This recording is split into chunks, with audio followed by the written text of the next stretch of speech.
It's a beautiful day today in North Wilkesboro. Certainly a lot different than 2 weeks ago. We have bright sunshine today and no chance of rain. Good afternoon, everybody. I'm Bob Jenkins, and welcome to North Wilkesboro and the Holly Farms 400. We're closing out the 1989 season now. Just 3 more races to go after today, and the points battle is a tremendous one. Rusty Wallace now has the lead. He'll start second in today's race. Remember, they'll start according to points before Charlotte. Last week at Charlotte, both Wallace and Earnhardt had their problems, but they were problems of a different kind. And for more on that, let's go to our pit reporters. First, Dr. Jerry Punch. Well, thank you very much, Bob Jenkins. You know, late in the year, you worry about possible breakdowns from mental fatigue. Well, last week, it wasn't mental fatigue for Dale Earnhardt. In fact, it was pedal fatigue. Take a look at this camshaft. This is what broke on the Dale Earnhardt car on lap 13 at Charlotte Motor Speedway. Just inside the back gearing at the first lobe, this shaft broke. Now, Carl and Richard Schulter said, these babies breaking is about as rare as lips on a woodpecker. It just doesn't happen. The first time he's broken one in 6 years. But this $450 camshaft may have cost Dale Earnhardt a chance at winning $1 million in the Winston Cup Championship. Now, my colleague, the editor of Stock Car Racing Magazine, Dick Bergen, standing by the fellow who now leads the Winston Cup points, but he didn't get away completely unscathed last week either, did he, Dick? No, he didn't, Jerry, and the pressure is on. The human pressure, and every one of these team members running for the championship feels it. Nobody wants to be the guy to leave a loose lug nut behind. That pressure has also led to an intense examination of the cars. Just 2 hours ago, crew member Barry Dodson discovered a leaking master cylinder in this automobile. Had he not made that discovery, Rusty Wallace's chances for the championship would have been much diminished. Everybody feels the heat. The guns are drawn. Bob Jenkins, this is a war. And the war is just about to begin here at North Wilkesboro. The cars are on pit road. The drivers are in them. Let's go now to the Holly Farm Senior Vice President, Frank Rhodes, for the command.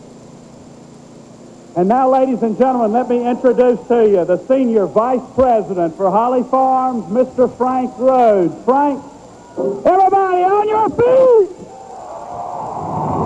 On behalf of Holly Farms, with 45,000 employees, welcome race band to Holly Farms 400. Gentlemen, start your engine!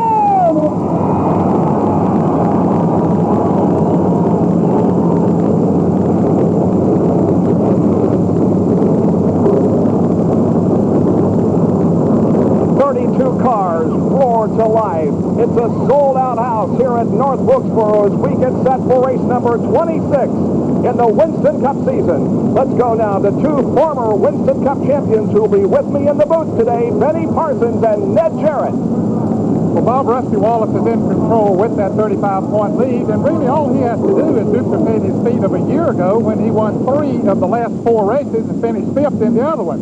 Or if he averages second place in every race from here on out, he can clinch the championship. On the other hand, Dale Earnhardt has to gain 2 positions per race on Rusty Wallace if he's going to come back and win his 4th title. But Benny Parsons, that's not going to be easy for either one of them, and there's another guy that's in the thick of this battle now. Charlotte let Mark Martin get back in the race. As Bob Jenkins said, Mark Martin is only 157 points behind those two, and he's right behind them on his first lap, folks. It's going to be a classic first lap. Earnhardt and Wallace trying desperately to lead that first lap and get 5 bonus points for leading. Mark Martin sitting back there behind those two. They may get too greedy and let Mark Martin catch up even further. It's going to be awfully interesting. Bob Jenkins, what about the rest of the field? All right, Benny. Well, we have, as I said, 32 cars and drivers that are set to go here for 400 laps at North Wilkesboro, and here is the starting lineup. On the pole from Kannapolis, North Carolina, in the GM Goodwrench Chevrolet, car number 3 is Dale Earnhardt. Alongside Rusty Wallace from St. Louis, Missouri, he drives the number 27 Kodiak Pontiac. Starting third inside of row number 2, it's Mark Martin from Batesville, Arkansas, the Stroh Light Ford, car number 6. And outside of row number 2 from Franklin, Tennessee, driving the number 17 Tide Chevrolet is Daryl Waltrip. Starting in row number 3, Ricky Rudd, Quaker State Buick number 26, and Bill Elliott in the Coors Ford, car number 9. In row number 4, it's the number 25 car, driven by Ken Schrader and Davey Allison in number 28. The 5th row, Terry Labonte in number 11, and Harry Gant in 33. The 6th row, Jeff Bodine in number 5, and Sterling Marvin in 44. And as we look at the rest of the starting lineup, the cars move down the to be a dandy, guys. It certainly should be, Bob. And they're using radial tires here today. This is the third time this year that they've used radial tires.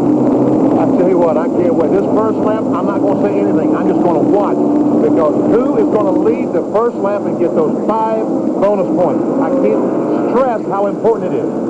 Dale Earnhardt.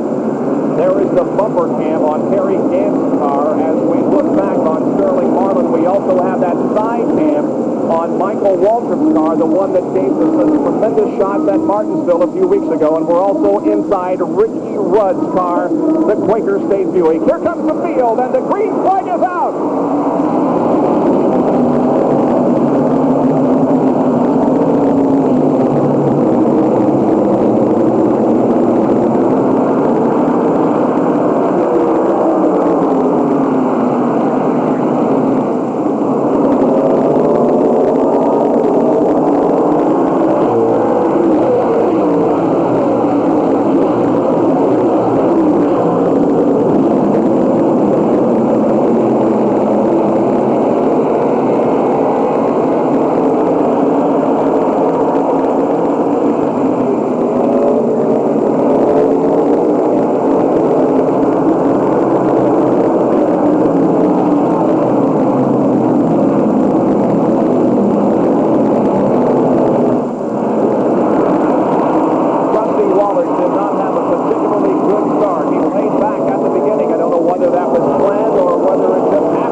What happened? Dale Earnhardt having the pole position. He is the fellow that starts the race. He laid back behind Rusty Wallace and got a great start. And Rusty Wallace just started unprepared because he was behind in front of Earnhardt and not able to tell when he was going to be on the front. Earnhardt was going to be sure that he got those 5 bonus points for leading that race. Right now, he's only 30 points behind. Exactly. And he has pulled out to a rather comfortable lead over Mark Martin and Ricky Rudd. And there is Rusty Wallace, who has fallen back to 5th position. Let's go down to pit road for a report on the Rusty Wallace car. Just spoke with Barry Dotson, the crew chief, a minute ago. He said Rusty just couldn't get the car in line. He was on the outside and hung out to dry. You got to be very careful early on with these radial tires. It's awfully slippery out there until the tires can heat it up a little bit. Rusty had to take his time and wait to get a spot to move in behind Daryl Waltrip, and it cost him 4 spots. Currently, he's in 5th spot.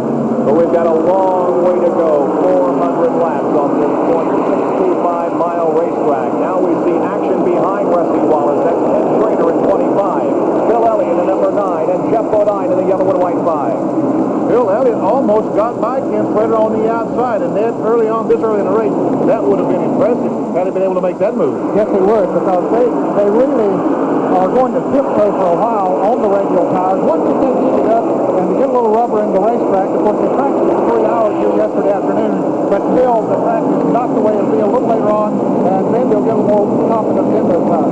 And there were no serious problems during that 3-hour practice period yesterday. Phil Parsons did spin and bump the wall, but no major damage to that race car.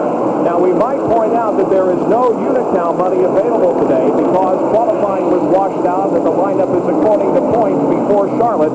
No Unical money. It'll be worth $190,000 when you join us in Rockingham a week from today. And Bob, if he gets through Rockingham and Phoenix, the people in Atlanta have said if the Unical Challenge gets to Atlanta, it'll be worth $205,000. They're going to match it. Would make the pole winner eligible to win. Dale Jarrett spins off of corner number 4 here on the main straightaway. Keeps it going, however, and will not see a yellow flag. Dale Jarrett off of corner number 4 doing a complete spin around, but keeps going. There was some pretty serious damage to Dale's left rear quarter. It looks like someone got into him. I don't know exactly who it would be, but as the car was spinning around, almost spun again.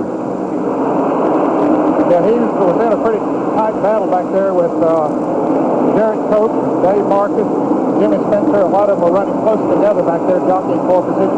So all is well with Dale Jarrett. He continues in the race. Meanwhile, we pick up on this battle for position Schrader, Elliott, Jeff Bodine, and now on the number 11 car. Terry Labonte joins in. Let's go to Jerry Punch, who can has more. We have a spin over in turn number 3 as Rick Wilson loses control and slides into the infield grass. Just entering turn number 3. And no yellow flag is out yet. Harold Kinder and the NASCAR officials are watching the situation very closely, and now we will have a yellow.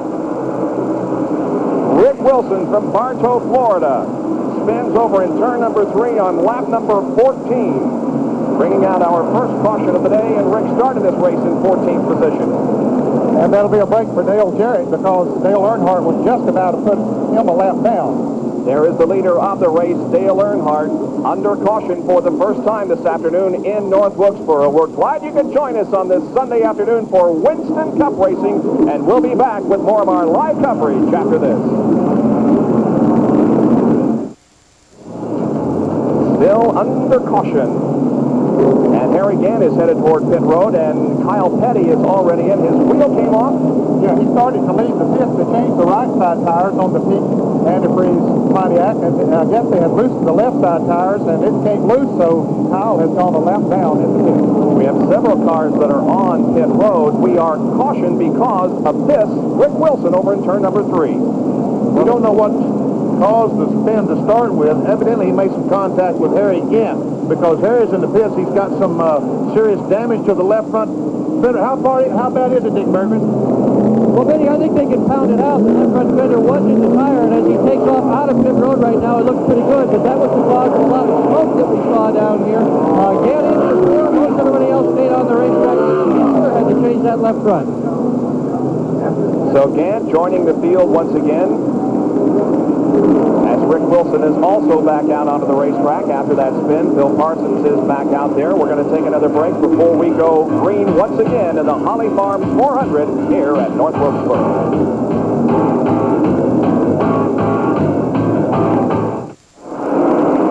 The green is back out at North Wilkesboro, and the race continues. There are your top 4. Dale Earnhardt at number 3, Mark Martin at number 6, Ricky Rudd at number 26, and Daryl Waltrip at 17 as 22 laps have been completed. Just behind the 17 car is Rusty Wallace, who is in 5th at the moment. We've just gone green from our first caution of the afternoon because of a spin over in turn number 3 involving Rick Wilson. On the restart, Jimmy Spencer jumped in, and he was black flag, came in for a stop-and-go penalty.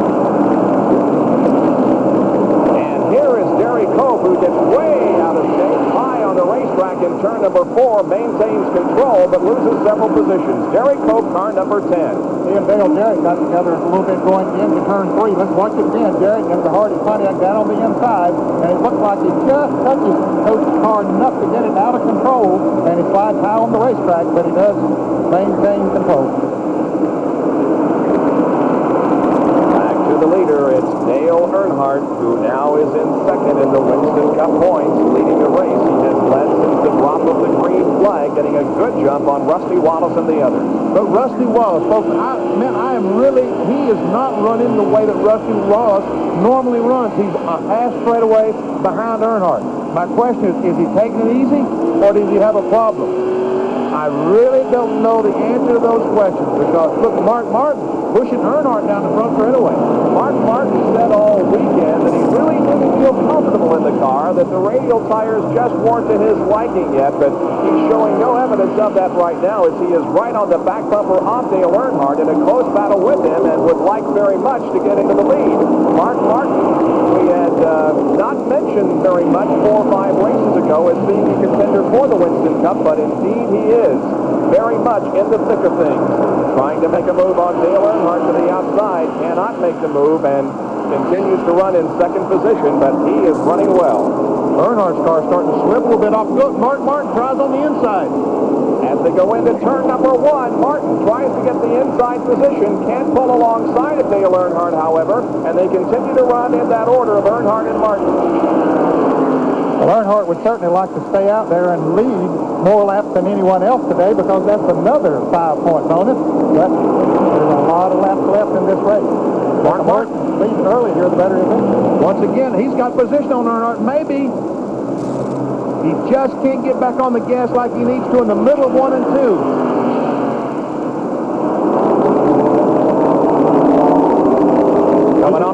going inside. He set Earnhardt up for the pass, and let's see if he can complete it going into turn number 1. Side by side, they run through there. Earnhardt to the high side of the track.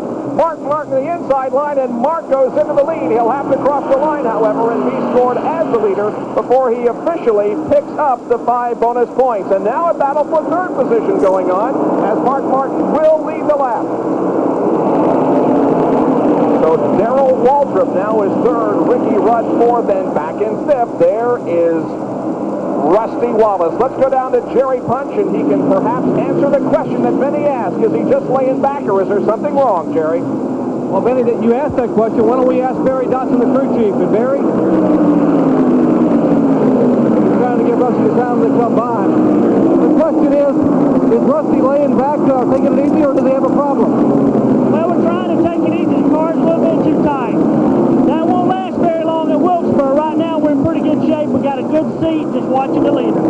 They have the car bolted to the racetrack very tight early on, but it gets awfully slippery here, and you compound that with the radial tires. The rustiness biding its time, gentlemen. Now, we've explained it before on short tracks, but why will the car improve if it is tight as we go along? One reason, the track gets slicker, and as the tires heat up, the back end will get a little bit looser going into the turns and coming off the turns.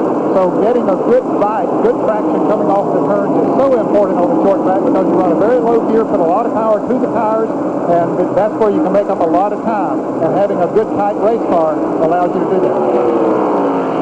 Wallace continues to run in fifth position as now Daryl Waltrip in car number 17 begins to battle Dale Earnhardt for the second position. Daryl Waltrip was very strong in practice here yesterday afternoon in the 3-hour practice session. His car was working well. He likes to run on the low side of a racetrack, and here he is on the low side trying to take away that second position right now. Mark Martin moved inside off corner number 4 a few laps ago to pass Dale Earnhardt, and now Daryl Waltrip is trying to do the same thing. Earnhardt races him through the first and second turns, but as they go down the backstretch, Waltrip moves ahead by just about a half a car length, but Dale Earnhardt is not willing to relinquish that second position. Tell you what, that's pretty impressive, Ned. Earnhardt on the outside is able to stay on beside the 17 car, so maybe Dale Earnhardt has found something out there on the outside of this racetrack. Well, if he can run out there now while they're racing for position, when they get into traffic, that could work to his advantage. That time, Daryl Waltrip went in the corner a little bit stronger than normal. Carried Earnhardt up the hill a little bit and took the spot away. A few laps ago, this little incident between Jeff Bodine and the yellow and white number 5 on the outside of the 94 blue car of Sterling Marlin. Well, it looks like they touched just a little bit as they started off of turn 4. Bodine goes very high, as we saw Derek Cope a little bit earlier. Marlin stays in the groove, takes the position. In fact, Bodine lost about 3 positions. So there is Jeff Bodine as he is behind Davey Allison at number 28 and just ahead of the couple of drivers who are battling for the Rookie of the Year honors, Larry Pearson and Dick Trickle.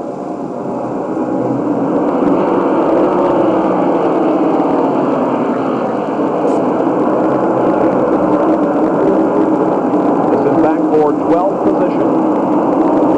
Larry Pearson looking inside of Bodine going into turn number 1. Here's another driver very good yesterday, but that little bit of a tap almost caused him to go around, but he did a good job of bringing that car back, because most of the time they say when you get a car sideways on those radials, it's gone, but Larry Pearson proved that you could bring it back. We have dispelled that theory already because Larry Pearson with a nice job of saving it completely sideways in turn number 1. Rick Wilson is there at number 4. The number 2 car is Ernie Irvin. Here's a replay.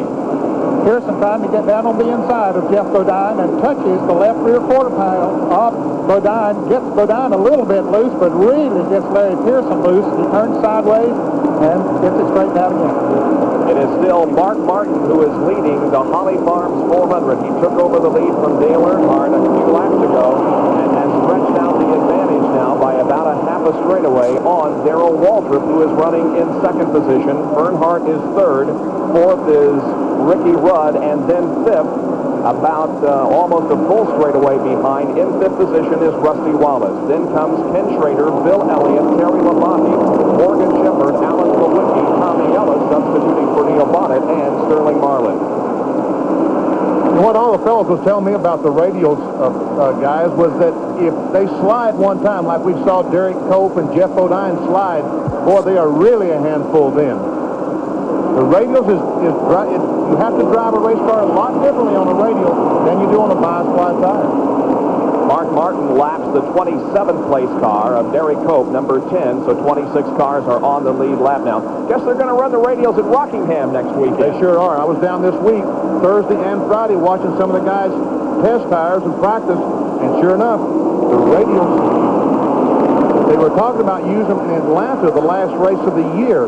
But they went down last week. Harry Gant tested them, also Ken Schrader, and both those guys spun out on the radials. Harry Gant actually hit the wall and damaged his car fairly severely, so they decided to pull the radials the last race in Atlanta. There's Dale Earnhardt, third position at the moment, and he has 3 career wins here at North Wilkesboro. The 87, 86, and 89.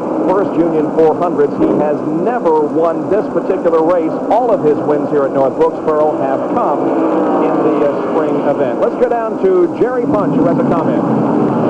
Well, a minute ago, you heard Barry Dodson tell us that Rusty Wallace had a car that was very, very tight, and therefore they knew the track would come to him, and they would get a little bit looser. We just talked to Richard Childress here in the Dale Earnhardt pit, and he tell us their problem is just the opposite. They are extremely loose coming off the corner. And everybody's been able to see Earnhardt's car spinning the tires coming off the corner, and everyone's taking advantage. Everyone, to me, Mark Martin and Daryl Waltrip, both going by Earnhardt, and Nelson's back in third spot. So it would appear here in the first 45 laps of this race that the 2 cars that are set up best are Mark Martin and Daryl Waltrip, who is in second position, as both Earnhardt and Rusty Wallace have experienced a little bit of handling problems in the early going. Fourth position belongs to Ricky Rudd. As there is Mark Martin, the leader of the race, lapping Richard Petty in car number 43. He runs 25th at the moment, so 24 on the lead lap. Let's go to Dick Bergman, who has a comment on Mark Martin. Well, Bob Jenkins, when you talk about setting up with radials, nobody has more practice at it than the leader, Mark Martin's team. They have tested radials at Dover, here, Daytona, Charlotte, and tomorrow they'll be back at Daytona for 2 more days of radial testing. This business of running on radials is a matter of a learning curve, and the team with the most practice, the most experience, is showing it. They're right out front right now. Mark Martin in the lead. Daryl Waltrip is second, but here is third, fourth, and fifth, and you can see that Rusty Wallace is now beginning to move in on the fourth place car of Ricky Rudd. So that's how they run as we have completed 52 laps out of 400 in the Winston Cup race at North Wilkesboro, North Carolina. Back with more of our live coverage after this.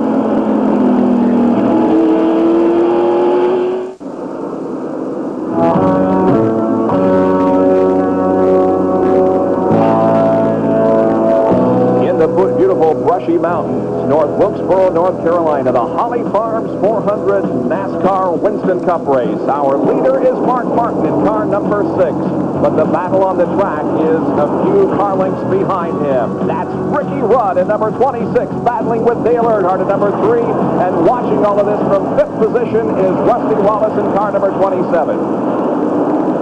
Looks like the Rusty's chassis is getting a little bit better, like Barry Dodson said it would. He's pulled up on the back bumper of Earnhardt. Yeah, I think a tight chassis now. We've run about 55 laps, and that's when it should start working. And Rusty Wallace gaining on him, and the car looks very smooth for him. Here is Ricky Rudd right alongside Dale Earnhardt as we have now the view of Ricky Rudd in the Quaker State Buick trying to take over third position. Daryl Waltrip is in second. And now something happened to Rudd's car just all of a sudden. He slows dramatically. Here coming off 4. I wonder if he might got a bump from Rusty Wallace behind him, because he was trying to get by Earnhardt and Rusty was behind him. I didn't see it. I was watching the in-car camera on the monitor, but... Well, let's replay it and see if we can determine what happened as Rusty does battle now with Earnhardt. Here it is. No, he just got it loose. Just off loose. Nobody touched him. Yep. So just a slight bobble on the part of Ricky Rudd. He didn't lose any positions, however, has fallen back quite a bit on the racetrack. Now we watch Rusty Wallace and Dale Earnhardt, who are battling for the Winston Cup, battle for third position. Wallace working to the inside of Dale down the front stretch. Earnhardt already has 5 bonus points for leading the race. Wallace would have to get those also if he's going to win the Winston Company in 1989. Great shot from Ricky Rudd's car, watching these two guys. And they can't really go after it the way that they want to now because they might crash. Got to be careful, guys. Didn't take Rudd long to catch back up with them running side by side. And they are running side by side and wheel to wheel.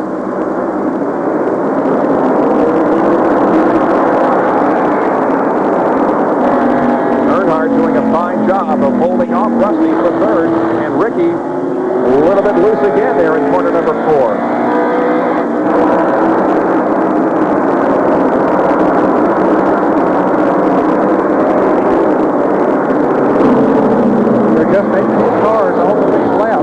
While this tremendous battle goes on for third, Mark Martin is just fighting his way through traffic. There he is, passing Davey Allison, putting him a lap down. Now there will only be 16 cars on the lead lap. But this is certainly the best battle on the racetrack. Again, we tell you that Daryl Waltrip is second, running by himself. This is third, fourth, and fifth right here. Wallace, Earnhardt, and Ricky Rudd. Wallace again alongside of Earnhardt as they go down the backstretch. The Ricky Rudd just simply don't know which car to follow. He said, hey, guys, somebody pass somebody. Well, maybe he's going to try to pass both. No, that's not the case. There's Dave Marcus at number 71. He's a lap car running 28th at the moment. Well, now, Ricky Rudd has decided to follow Earnhardt because Earnhardt has taken the advantage, and Rudd might get around Rusty Wallace. So now the battle is for fourth position as Marcus is staying right in there with those on the lead lap. And here comes Terry Labonte at number 11, not too far behind. And he is on the lead lap in sixth. Oh, Rusty, when it rains, it pours. One guy got by him, and now he's really, Marcus, if he gets by, Labonte were to get by, he'd drop back instead of going forward. And Jeff Bodine is about to go down a lap in 16th position. There is Mark Martin, the leader of the race, going to the inside and passing Jeff going into turn number 5. So Mark Martin is setting a terrific pace, now only 15 on the lead lap. It's unbelievable Mark Martin would be running this well because in practice here 2 weeks ago, he spun out 3 times just simply trying to practice.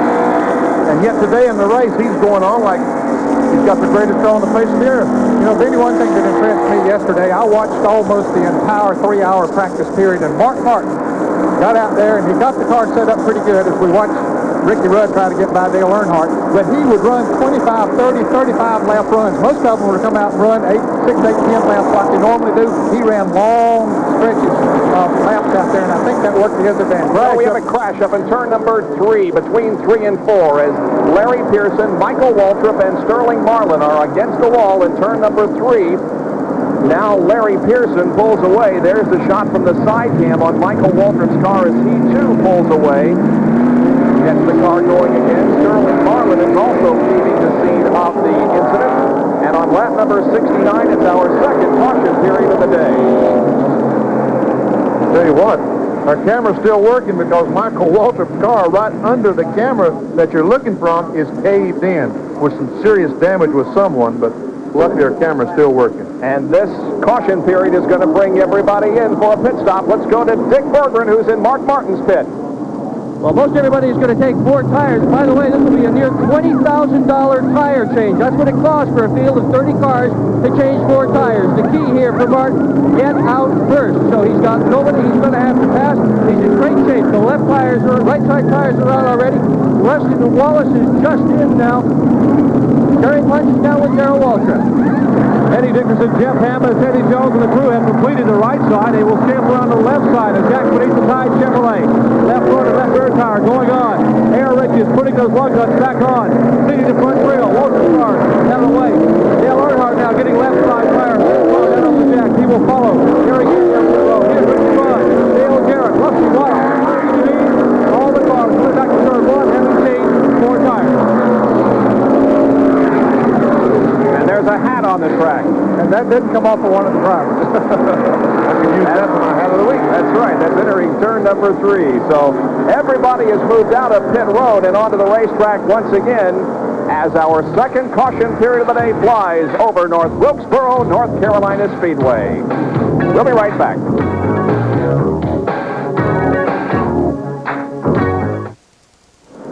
71 of 400 laps completed in the Holly Farms 400, and Mark Martin is the leader. Daryl Waltrip running second. Third is Dale Earnhardt, and here is Michael Waltrip, who was just involved in a crash, and here it is from the side cam.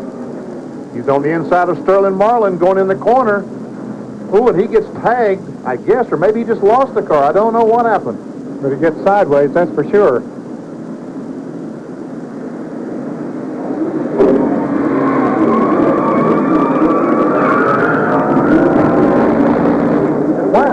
There's the other car coming in. Why did Sterling Marlin spin? I didn't see any. It appeared as if Marlin was well ahead of Michael, who was spinning. Maybe there was something on the track that caused everybody to spin. Yeah. Exactly. There must have been something on the racetrack because Sterling Marlin was indeed a few feet in front of Michael Waltrip. I could see no contact at all. Well, anyway, Michael Waltrip was into the pits several laps, and now, or several times rather, and now Lake Speed remains in the pits.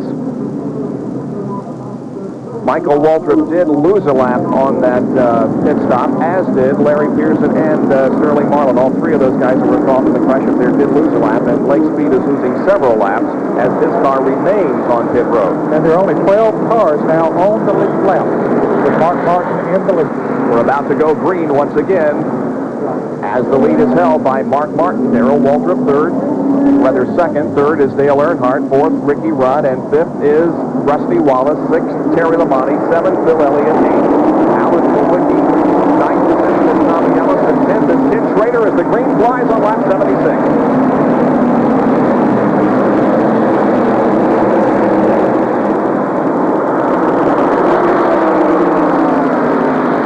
Earnhardt on the outside. We're riding with Ricky Rudd in the Quaker State Buick.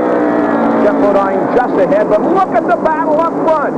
Some contact between Waltrip in 17 and Mark Martin at number 6. Martin's on the outside of the track in a losing spot. Well, his car is not working like it was earlier. Where did Earnhardt come from? He just flew by those guys on the outside. Jeff Bodine trying to get by Daryl Waltrip. He's on the last down. If he can get by Waltrip and then Earnhardt, caution flag comes out, he gets his lap back. Here's a replay. Look at these three guys go in side by side into turn 1, and there's a contact between Waltrip and Martin. Wow, that was very close. And Earnhardt, he took a chance going on the outside of those two cars and made it 3 abreast. But now he pulls away. Earnhardt is back in the lead in the Holly Farms 400 after Mark Martin was in the lead for a while. Let's get on to Jerry with a comment on Mark. Actually, we're going to talk about Dale Earnhardt, Bob. You know, we mentioned the fact that Earnhardt was so loose before that caution flag and dropping back. He came in. The crew asked him, Kurt Shelmerdine, I said, hey, what do you want us to do? Earnhardt said, tighten it up. Shelmerdine said, how much? He said, put a ton of bite in it. And we did, he said, and we're going to really tighten it down. And they did, and look where he went. Look at the front. Boy, they did something that made that car completely different. But when the race started earlier, remember, that's what Earnhardt did. He pulled away a few car lengths, and then in about 20 or 25 laps, started coming back to the field, and that may happen again. Be interesting to see. But certainly with that bike, if they say in it, that'll help him some. Rusty Wallace, the number 27, is back to 5th position. And there is Brett Bodine in car number 15 and Bill Elliott in number 9. Elliott is on the lead lap, but the number 15 car of Bodine is not. Kulwicki in number 7 is also on the lead lap.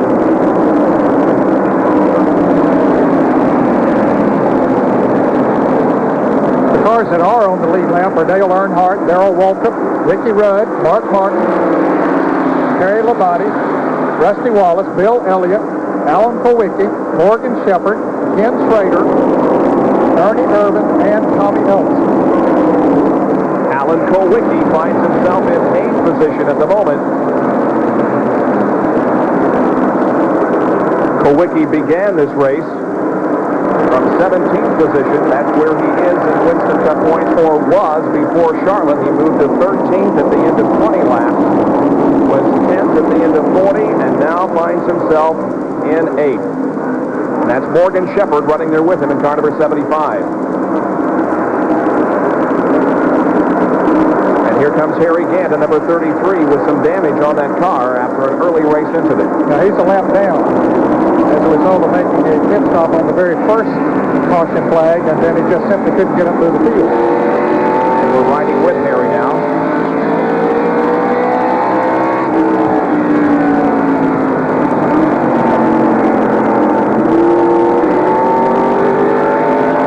As you can see, well, there's Mark Martin trying to get by Ricky Rudd and get back up in. Here's trouble on the front straightaway. Oh, Richard Petty, Kyle Petty, Hut Strickland involved. Larry Pearson also becomes involved. Here comes Jeff Bodine getting his lap back. Yes, he did. Some very heads-up driving by Jeff Bodine. But there are an opening and went through it. There are two cars here on the main straightaway stopped. Hut Strickland at number 57 and Larry Pearson in 16. And there's some pretty serious damage to the front of Hut Strickland's car. We're not seeing it on camera, but I'm right above the car looking down. And now, as I looked down on the straightaway when this was going on, I saw Richard Petty up on two wheels. The car came down on all four, but it was a close moment for Richard Petty. There is Strickland's car, and there is Larry Pearson. He's sitting in his number 16 Chattanooga Chew car.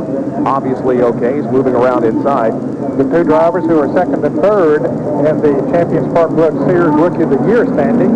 That's Strickland in second place, Larry Pearson in third place behind Nick Trickle in the rookie standings. So our third caution period of the day. As Hut Strickland gets out of his car, he's okay, surveying the damage, and there is a lot of it on the front end. We're 88 laps into the Holly Farms 400, and we'll be back right after this.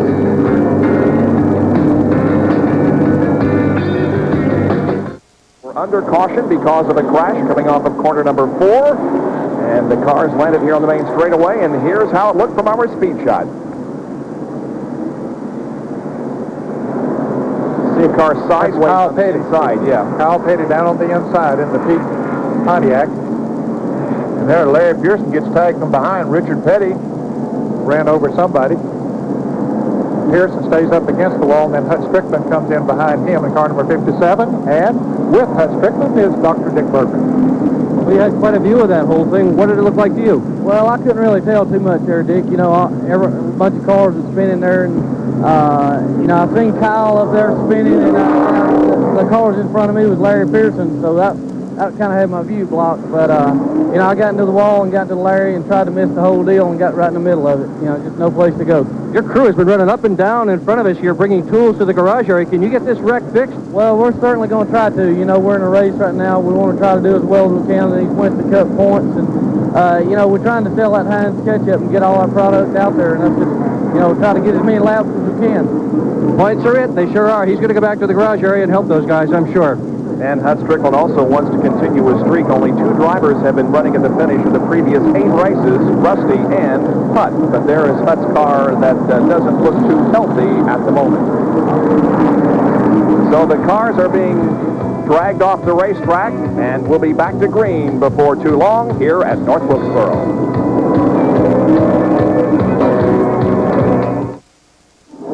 There's the tremendous crowd that has turned out for this Winston Cup race number 26 of the 89 season, and the green flies once again.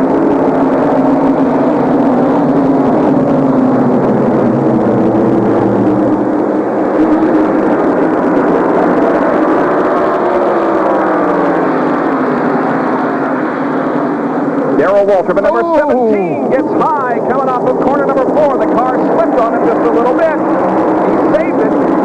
Didn't lose any positions, and Mark was unable to pass him, so Daryl holds on to second place, but that was a close moment for Daryl. Yes, it was. It looked like the front end broke loose on the car as he went into turn 3 and started off at turn 4. It just wouldn't cut all of a sudden. And now the car seems to be running okay.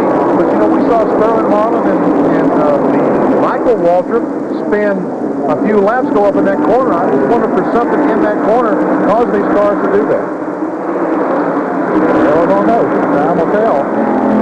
Here again, at number 33 is a lap down, but everybody else is fighting for position here in this shot. As we're watching from Ricky Rudd's cockpit, Mark Martin is just ahead, Daryl Waltrip in the number 17 car, and then the leader of the race, Dale Earnhardt. Brett Bodine is also between Waltrip and Earnhardt. And Earnhardt is checked out on him. He's about 3 or 4 seconds ahead right now. That would certainly play to Earnhardt's advantage if you get a late caution flag with just 20 or 30 laps to go. Because you're right, Eddie, he has some tremendous early strength on these restarts. Mark Martin, the driver of the Stroh's White Ford, making a late season charge to the Winston Cup Championship. There is Terry Labonte, who has run very well today in the Junior Johnson and prepared car. Junior, of course, with more wins than any other car owner at this racetrack, which is located only a few miles from his shops.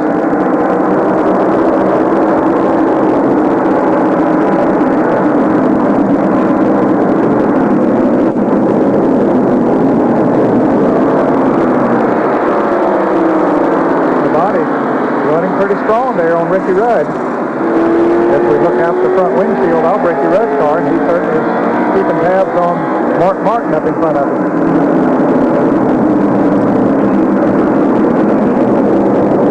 Daryl Waltrip moving on the inside of the car number 15 of Brett Bodine. This is from Harry Gant's car as Terry Labonte is just ahead. And has a good view of this action for position. Number 21 car is smoking on the racetrack. That is Tommy Ellis. Tommy Ellis in substitution for Neil Bonnet, who hopefully will be back in action next weekend at Rockingham. And Tommy brings the Citgo Ford prepared by the Wood brothers in. Well, they're working on the right side as if it were tire smoke, and apparently was. The right rear quarter panel had rubbed against it. You can see the different color on the sidewall of that tire, so he has gotten close to someone out there. Tommy goes a lap down. He's in a tight battle for the Busch Grand National Championship. That we will also have a tape-delayed version of next weekend at Rockingham. Only 2 races to go in the Busch Grand National Series. The average speed at the end of 100 laps, 1/4 of the distance, 83.179 miles an hour. Well, from inside Harry Gant or Ricky Rudd's automobile, it's easy to see how the fenders get knocked in on the tires at racetracks like Martinsville, North Wilkesboro, some of the short tracks. Because you can see they're awfully close to each other through the corners. It's the final short track race of the decade in Winston Cup competition.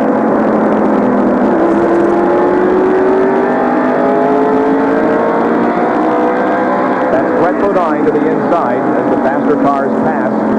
And moving outside and going around Brett with these. Daryl Waltrip remains entrenched in second position.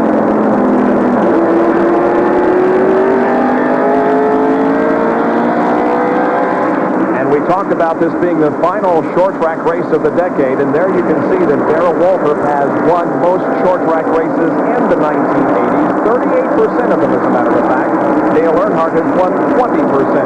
And now Daryl Waltrip has just lost a spot, dropping from second to third as Mark Martin, in number 6, was able to go around. You must have made Mark Martin mad showing that graphic because I'm going by the winner of the decade. He got position on Daryl on the outside, simply drove fine. Yeah, Martin's car seems to be back to the form now that it was earlier in the race. It might be that he needs to run a while before those tires get to his liking and the car setup is to his liking and to this racetrack, and then he gets going. So Martin is second, followed by Daryl Waltrip, then comes Rudd, Labonte, and then Rusty Wallace. But Dale Earnhardt has pulled well ahead of everybody else as he's a half a straightaway now. There's the advantage. You can see the interval that Dale Earnhardt has on the rest of the field. Boy, it's nice to run out there by yourself. Oh, 1 and 8 seconds. Wilson has spun for the second time this afternoon. The car is off of the racetrack. It's right in the middle of the backstretch. It is off the racetrack. Nascar car officials see it. They're talking about it, and the caution is coming out. There's also some debris on the racetrack. You can see right behind Rick Wilson. Yeah, he's too close to the racing surface to leave sitting there.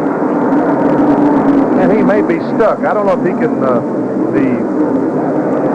the suspension of the car might be hung on that road that we see going across from the infield, because the car certainly isn't moving. Well, these cars are very low to the ground, and it's easy to get them hung up. And it'll be interesting to see if we have pit stops this time around, as Rick Wilson sits there helpless. There's been too many laps since everybody was in for a pit stop. But here comes Dale Earnhardt. There is the Richard Childress crew waiting on him, and Jerry Punch will report. Leader Dale Earnhardt brings his Chevrolet a little bit of a halt car in the pit road, and he waves off the cold drink. I'm fine. They're cleaning the windshield. Kurt Shelburne into the crew now, changing the right side tires. And now, second Mark Martin, Tim with Dick Bergeron. Well, they just also finished right side tires on Mark Martin's car. You're on the crew cam. This is Robin Pemberton, crew chief, wearing this thing. He's just on the left front tire. We're watching to see who's going to be the first one out. They're having trouble with the left rear tire on Mark Martin's car. So too bad to get it out. Jerry punches with Daryl Waltrip. They have changed the right side tires, and they have made a chassis adjustment on the side Chevrolet. They are now changing the left front tire. Eddie Dickerson now adjusting the spring from the suspension to the left front, and the car is with the left front tire on. Most of the car is down and away. Boy, Daryl Waltrip got killed on that pit stop. He is all the way to the back of the field. Yeah, there are 13 cars in the lead lap now, and he will be 12th. Kenny Schrader is the last car to go out that is in the lead lap. So caution period number 4 in progress here at North Wilkesboro, as Rick Wilson got off the racetrack in the backstretch, and we had a lot of activity on pit road there for a moment, but now everybody seems to be back on the racetrack, and we await the green flag once again. Back in a moment.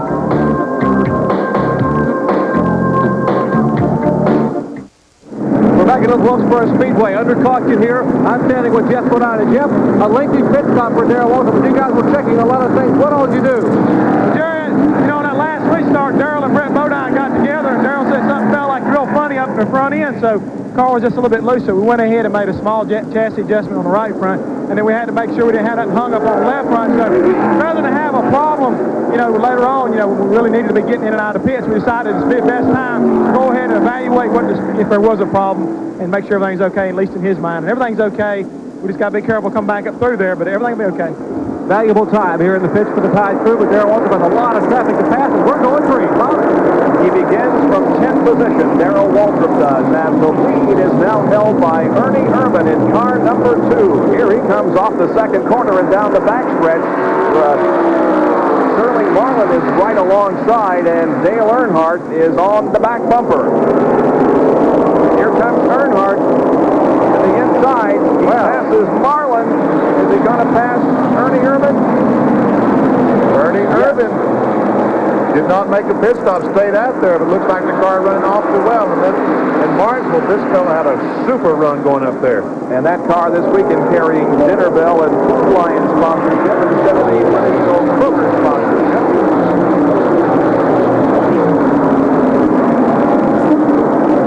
And Ernie Irvin is in second position. Sterling Marlin is a lap down. Bill Elliott is in third. Mark Martin fourth. Ricky Rudd is fifth.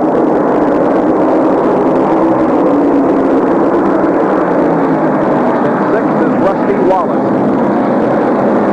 The two guys that are battling for the Winston Cup points are first and sixth at the moment, with Earnhardt the leader of the race. We're riding with Ricky Rudd. There's Martin going to the inside.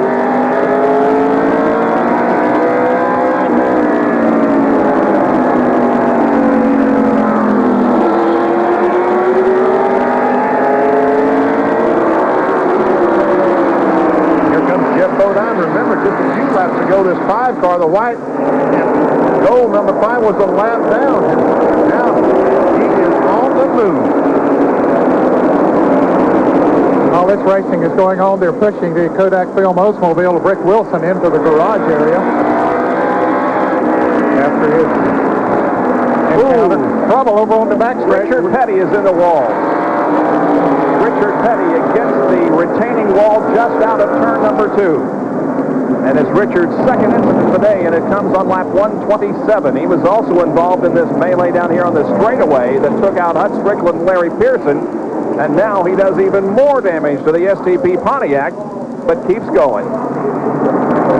Here's a replay of what happened. A lot of cars running in there together. There's Mike Waltrip down on the inside, and Kyle Petty right on the inside of his dad, Richard Petty. They might have gotten together, and Richard spun to the outside. And you remember this incident down here on the straightaway. Kyle was also involved in that. So it's been a tough afternoon for both Pettys, Kyle and Richard. And both of them are in the pits right now. You see a lot of damage to the STP Pontiac. And the 55 car of Bill Parsons has some serious front-end damage to his car. He's coming down pit road. It looks like that someone stopped in front of him, and they're looking the nose on that car. Yeah. Well, here's a replay now from the side cam on Michael Waltrip's car. Well, there Michael goes on the inside of Brett Bodine. Looks like he clips him a little bit. There's Kyle Petty in the car number 42 up in front. And no, the car number 30 of Michael Waltrip hits Richard Petty and spins him around. Ooh, boy, oh boy. That was a super shot from the door. Richard Petty didn't like it too much, but... So they continue to look over the STP Pontiac as Kyle is right behind in the other car. Let's go down to Dick Bergman, who's right there in the Petty pit. Well, Bob Jenkins, the guy who's won the most races here at North Wilkesboro, isn't going to win today. Richard Petty up on pit road. His son is right behind him. Both cars are heavily damaged. Right now they're working on the left rear corner of Richard Petty's car. And Jerry Punch is with the Kodak team. Jerry, what happened to those guys? Well, they are scampering around the car trying to get Rick Wilson back on the racetrack. We'll try to get a quick comment. We'll sneak in here. Rick, what happened to the car? Something shorted out in the car and it just killed the motor. Right now we're trying to find a short or whatever it caused. It just killed the motor all of a sudden. And Kyle was behind me and right in the middle of the corner. He hit me and spun me. Something wrong in the electrical system. Rick Wilson out of it. A lot of cars here in the garage are trying to get repaired. The Larry Pearson car working. They're working heavily on the Hines car back here, as you see, trying to get all these guys back out and pick up some valuable points. Points could be very, very valuable. Could mean $20,000, $30,000. From Harry Gann's bumper cam, first of all, the replay of this crash. You can see it way back in the background as it's coming up here. So we're going, this is, well, there's Richard Petty. And Kyle, looks like Kyle is slowed down, and Richard Petty is trying to get by him when Michael Walter comes up and touches him in the left rear, and around he goes. So that's how it was from Gant's bumper cam. Now here's the real time from Michael's side cam. Watch and listen to this.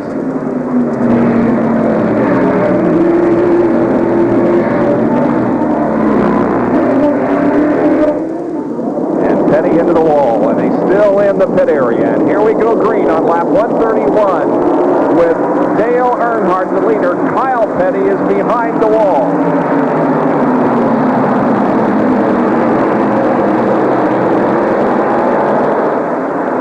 Irvin runs second. Phil Elliott is third. Mark Martin fourth. Jeff Bodine fifth. Ricky Rudd sixth. And Rusty Wallace is now seventh, followed by Alan Powicki, then Morgan Shepherd, and Daryl Waltrip.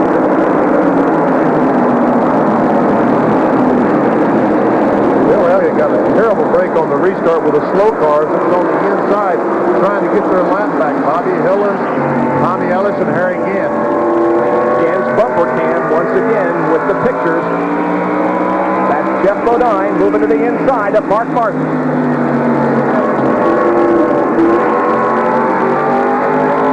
Phil Elliott to the left.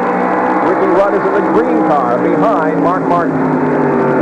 Jeff Bodine's car was not working too well at the first part of this race, but after he got his lap back, they made adjustments on it, and he is going to be a factor. He'd like to impress these Wilkes County, North Carolina fans here because he'll be driving for Junior Johnson next year. Good point. Junior Johnson, of course, as we said earlier, whose shops are just down the road in Wanda, North Carolina. Now here's Bobby Dillon Jr. in the 8 car.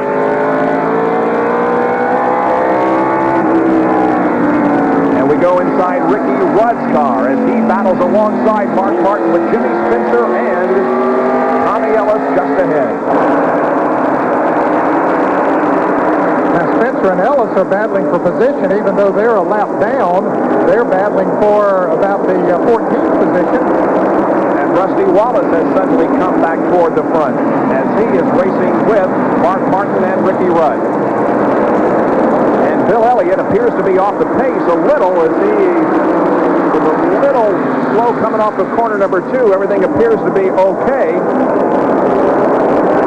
might have just slipped up in the corner. It looks like that might have been what happened because he's certainly running up to speed now. Look at the tight action from Ricky Rudd's car. Little contact with Jimmy Spencer in the Crisco car, number 88.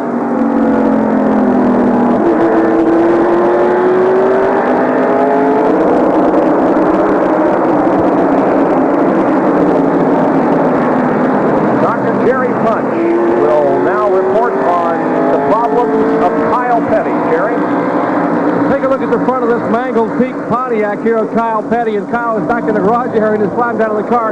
He must feel a little bit like a cue ball out there. Yeah, really, I am. I feel like it. I left my pits early. That was my fault. I was running the left front tire off.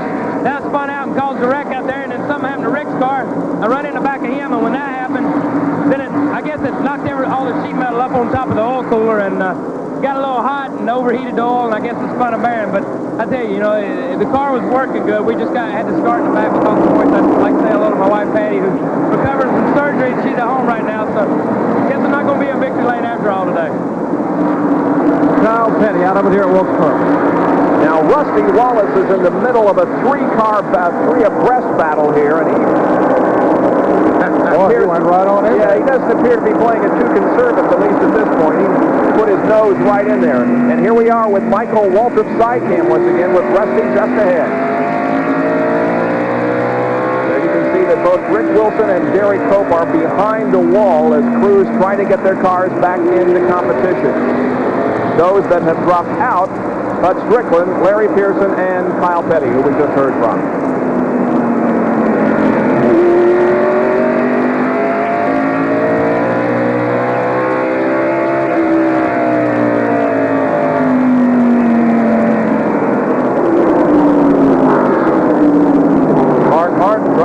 Ricky Rudd there, Rusty Wallace.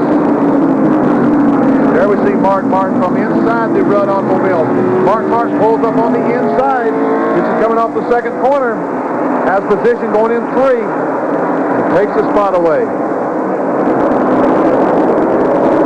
That would be for 5th position. Mark Martin goes into 5th, and Ricky Rudd is back to 6th. Let's go to Dr. Vic Berger with a report on driver protocol. Well, this morning at the drivers' meeting, Bob Jenkins, everybody was told that they need to pay special attention to the guys who are running for the championship. Competition director Dick Beatty told them, if you hit one of those guys, you better go find the other 3 and hit them too. If you give one of them an advantage, go find the other 3 and give them an advantage as well. Don't mess these people up. So if you're seeing some of the competitors give a little extra room to Earnhardt, to Rusty Wallace, to Mark Martin, to Daryl Waltrip, that's why they were told to do that by NASCAR. It really only makes sense because there is so much money on the line and so much prestige, really, to the winner of the Winston Cup. And I think that you hit the nail on the head when you said prestige. And to these guys, I really believe that it means more to win the championship than it does than the money does. And here is Rusty Wallace now pulling alongside of Ricky Rudd.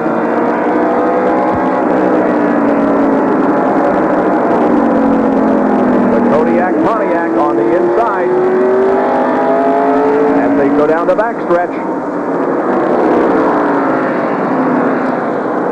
Wallace has about a half a car length on Ricky and now has completed the pass. So Rusty Wallace begins to move forward once again to the Holly Farms 400 Winston Cup race from North Wilkesboro, North Carolina. We'll be back with more of our live coverage right after this.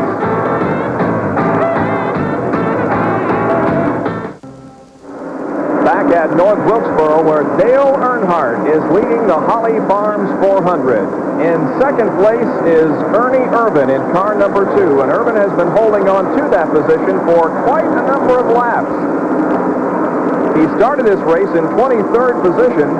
He was in 17th at the end of 40 laps, moved up to 11th, led at the end of 120, and now is back in second position at the end of 160 laps. He's from Modesto, California, and did grow up on the short tracks out on the West Coast. And we asked him, short track background help you in the last few Winston Cup races? Well, I think anybody that's even stepping into Winston Cup, has come from short track backgrounds, and that's basically all I ever ran. Martinsville's kind of a big track compared to what we ran on the West Coast and things like that. Very few half miles, a lot of quarter miles and third miles, and I think that really helps me at Martinsville. And I grew up racing on tires that were 8 inches wide and had to learn to just ease that throttle on. Ivan Baldwin, the guy I grew up with, he taught me a long time ago. He says you got to treat that throttle like it's an egg, and you can't break it as you come off the corner. And I had to do that all day at Martinsville, and it worked. Well, he turned in the best performance of his Winston Cup career a couple of weeks ago, a 6th at Martinsville. Let's go to Jerry Punch. You can't be surprised to see how well Ernie Irvin is running here. Remember a couple of weeks ago in Martinsville, Virginia, he was in the same car, the same short-track Pontiac, and he had the best run and best finish of his young career. He finished 6th up there, an impressive afternoon in Martinsville, Virginia. I tell you, they had an awfully good effort going up there. They got the same thing going today. The fellow who's largely responsible for that is standing by with my colleague Dick Berggren. Dick? Along with Ernie Irvin's crew chief, Bob Johnson, Bob, it's an awfully good run, but can you keep this run going until the end of the day? I don't know. We'll see what happens. It started way in the back because of lining up by points. It kind of hurt us, so we took a chance on that last stop. Seems to be working out pretty good, Ernie's doing a heck of a job, and guys have been working hard the last 7 or 8 weeks to see what we can do. We hope we can hang on. They're hopeful. So Ernie Irvin continues to hold on to second position. But he better not look behind him because of the blue number 6. Mark Martin, and folks, he is strong today. He's marched through this field and is up in 3rd spot. Mark Martin, not too far behind him, is Jeff Bodine. And here comes Davey Allison in for an unscheduled pit stop. Davey has been in and out of the pits, and certainly the Hamilton Ford is not working right this afternoon. And to update you on a couple of others, Richard Petty and Lake Speed have both gone behind the wall. Rick Wilson is back on the racetrack. And Derek Toth is behind the wall in the Pure Leader Pontiac as well. And Dale Jarrett has been in and out of the pits. He has overheating problems in the Hardy's Pontiac, so he's a number of laps down as well. Changing the tires on the right side of the Hamilton Ford, driven by Davey Allison as they put the hood down. But Davey is not having a very good day at all. Now here is Mark Martin, who has passed Ernie Irvin, and so Mark Martin is in second. And there is Jeff Bodine, not too far behind Ernie Irvin, and Jeff Bodine, as we indicated earlier, is back on the lead lap, and Bodine is moving toward the front. He's up to 4th position now, and he was a lap down at one time. There's the interval between 1st and 2nd, and you can see that Dale Earnhardt is well in command of this race. Daryl Waltrip in car number 17 is just ahead of his brother Michael Waltrip, as we have Michael's side can in operation once again. And I don't know what they did on Daryl Waltrip's car on that pit stop, but they better undo it, because he is certainly not as bad as he was earlier. He's in 10th at the moment. Daryl Waltrip in 10th. We're still 12 cars on the lead lap. There, Dale Earnhardt, Ernie Irvin, who was running second, now in 3rd place, then Jeff Bodine, Mark Martin, Bill Elliott, Rusty Wallace, Ricky Rudd, Alan Kowicki, and here goes Rusty Wallace around Bill Elliott then for the 5th position. Morgan Shepherd also still on the lead lap. Daryl Waltrip is 10th, Terry Labonte's 11th, and Ken Schrader in 12th. Those are the 12 cars on the lead lap. It's a good side-by-side battle here. It was there just a moment ago as Wallace pulled right alongside Bill Elliott to try to pick up the position. And here are the two that finished 1st and 2nd Winston Cup points last year, with Elliott coming out with a championship. And this year, it is Rusty Wallace still trying to win his first championship. But this year, his nemesis, his opponent, is Dale Earnhardt. Did you see Rusty Wallace on the last lap coming off turn 4? He lost the back end just a little bit. He's going to try it again. Oh, he did it again. He wiggled again. Yep. But you know, with a bias ply tire before, it really didn't bother. Ooh, he carries Bill in and says, hey, boy, let me by. But that didn't bother Rusty Wallace before the bias ply tire. But it seems like these radials, when they slip, it really gives these fellas a fit. They're not able to go on in the next corner the way they came off the last one. All right, now let's talk talk about what just happened here. Bill Elliott, of course, we already heard that the drivers were told in the drivers' meeting to give these guys a little bit of extra. Is that what Bill Elliott did, knowing that last year he was in a position to win the Winston Cup? No. Okay. No, I think he was racing for position the best he could, and Rusty, it took him a little while to get around. Now, once he got on the inside, Bill gave him some running room, but I don't think he was just moving over and letting him go. What happened? Rusty Wallace went down in turn 1, Bob, and he went in a little bit harder, and he literally carried Bill Elliott up the hill. Elliott had no choice except move up or run into the 27 car. Now, he didn't want to run into the 27, no. And there's Jimmy Spencer, Alan Kowicki, Ricky Rudd, Morgan Shepherd in the race behind these fellows. And this is a good race. We talked about those 12 drivers in the lead lap. One lap down is Harry Gadd in 13th. 14th is Jimmy Spencer. 15th is Michael Waltrip. Brett Bodine is 16th. 17th, Bobby Hillen. Phil Parsons is 18th. And Dick Trickle, 19th.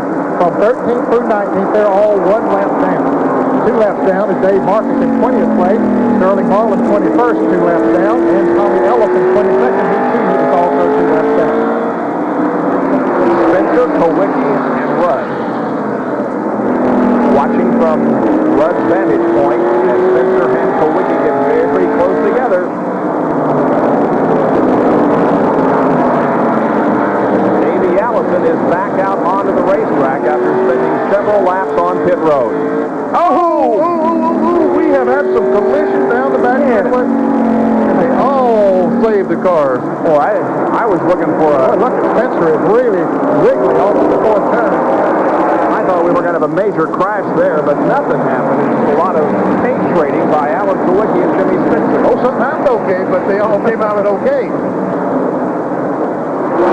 That's why we have such a big crowd here today, fellas. Watch this short track race. Ooh, Kowicki is slowing. Here comes Spencer on the inside and Rudd on the outside. Well, I think Kowicki might have just broken the traction momentarily. Morgan Shepherd going by. Daryl Waltrip joins in this. This is a great race. And you're right, Ned. That's why they're here. Spencer drops back. Here comes Rudd looking inside of Alan Kowicki off the corner. Put the bumper to him just a little bit, get him a little bit out of shape, then pulled on the inside.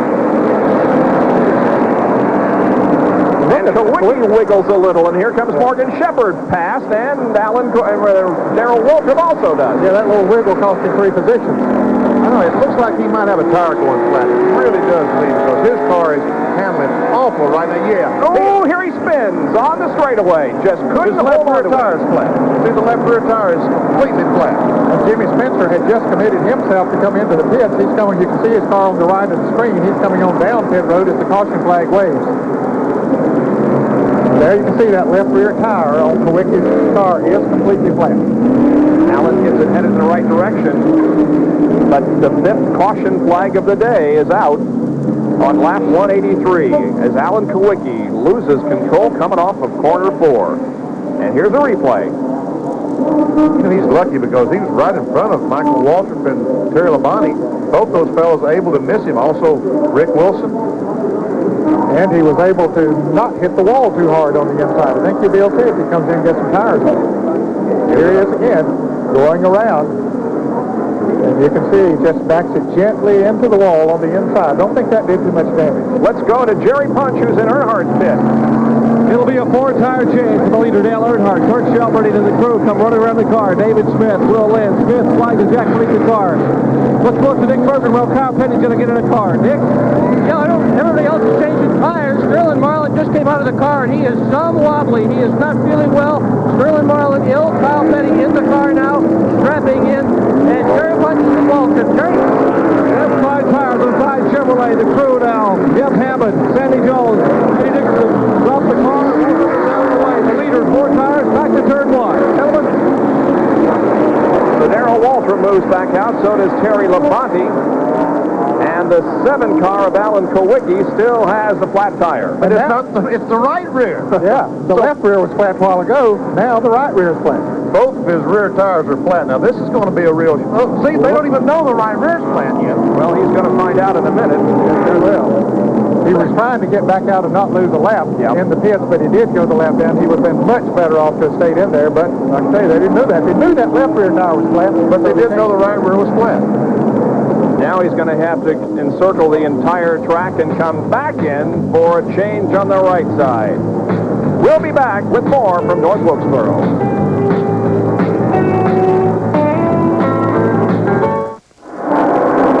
Near the halfway point of the Holly Farms 400 there, the top five, Earnhardt, Bodine, Martin, Wallace, and Elliott. There are 11 cars on the lead lap, and if the race should end right now, Rusty Wallace would maintain his Winston Cup points lead. We have some good racing going on. This is somewhat back in the pack. That's Ernie Irvin in car number 2, Alan Colwyn that caused our most recent caution period. That's Ken Schrader to the outside, and we move inside. Ricky Rudd, Quaker State Buick. Racing Schrader for position for the 6th position. Woohoo, 75. Morgan Shepard, Dave Marks made a little bit of contact coming off the 4th corner. Terry Labonte, the red and white number 11, and the orange and white 17 of Daryl Waltrip. Most of these guys are racing for position. Morgan Shepard is, Ken Schrader, Terry Labonte, Daryl Waltrip. Here's Labonte working inside of Ken Schrader off number 4. Schrader has really been backing up the last 5 or 6 laps. The car just not handling well at all. He was running 6th, and I believe he's now back as much as 9th or 10th. 11 cars on the lead lap now. There were 12, halfway point coming up, and of course, Alan Kowicki was the car that went off the lead lap when he spun him off the lap. So now we settle in for the second half of the race as Dale Earnhardt, the leader, has been shown the cross flags indicating halfway through. There is the leader, Earnhardt, coming down to complete lap 2:01. And Jeff Bodine, yellow and white Levi Garrett Chevrolet, is running in second. We watch him from Harry Gant's bumper cam, and Phil Parsons and Brett Bodine are into the wall. That's up in turn 4, just as they start off in turn 4. Bodine's car still moving. Harry Gant's trying to get by Earnhardt. Can't make it. Will not be able to do it as Dale crosses the line under caution. And we have had now 7 caution periods. Bill Parsons brings out one on lap 2:02. Here's a replay of what happened. Well, they were both sort of spinning when they came into the picture there. They were already loose and spinning up into the outside wall. Didn't look like Brett Bodine hit the wall. But Bill Parsons has some damage to his Oldsmobile. That's water. That's the overflow on the radiator. That's where the tube goes back in the right rear quarter, and that's water running out of the Brown Skull Oldsmobile. So, looks like he's had some... Boy, it's really coming out, isn't it? Yeah, this is going to take a while to clean up. We'll have to get the car off the racetrack. And of course, have to get the moisture up from the racetrack before we go green again. Ken Schrader is in for a tire change. We mentioned how he was slipping backwards just before that yellow came out, and so this tire change may help. And the chassis adjustment as well. That's correct. We saw the fellow back in the rear window of the car on the right rear. He was making an adjustment to the chassis of the car. You know, we've talked so much about Charlotte and how Earnhardt and Wallace swapped the points lead, but we have failed, or at least not paid very much attention to the guy who won that race, and that is Ken Schrader. He had a tremendous run. He really did. I was going to say something about that a moment ago when he and Ernie Irvin running side by side. So it is Earnhardt who is leading at the moment, just past the halfway point of the Holly Farms 400 here at North Wilkesboro. Back in a moment.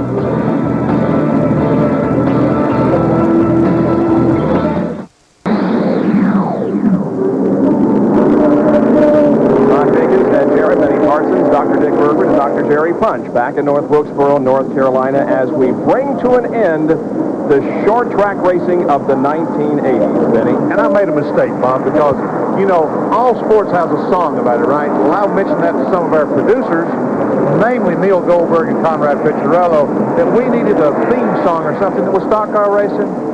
They came up with a short track rap.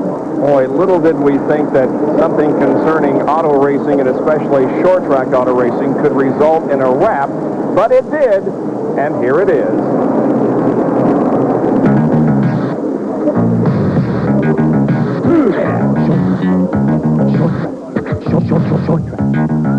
Short track. When you're driving around at 110, you pull up up behind, someone think he's your friend. You pull alongside just to make a clean pass, and the next thing you know, he takes you to the grass. Short track. Short track.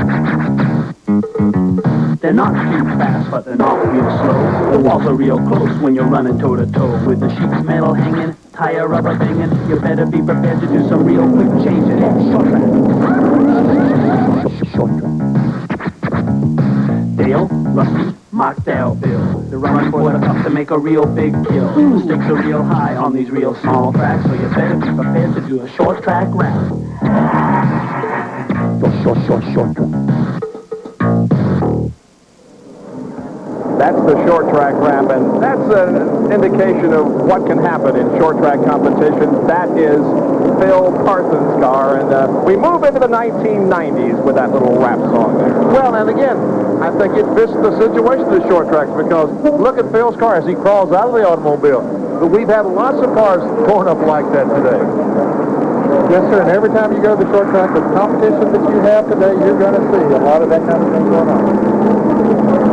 We'll continue to bring you the action here on ESPN. There's a shot from our bumper cam, and here's Brett Bodine moving back out onto the racetrack. He's showing a considerable amount of damage.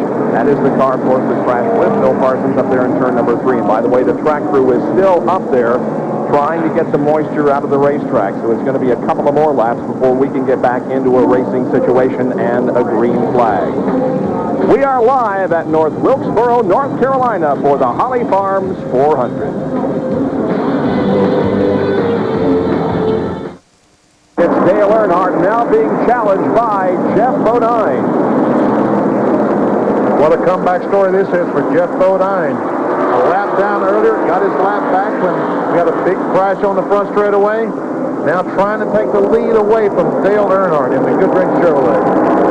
Now, Harry Gant in car number 33 is in 12th position, 1 lap down. So he is simply trying to get back on the lead lap as we ride with him. 215 laps are completed.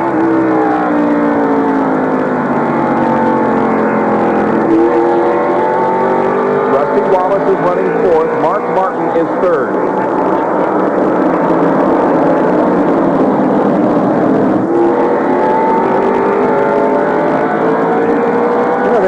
Three drivers to lead this race so far today: Earnhardt, Mark Martin, and Ernie Irvin.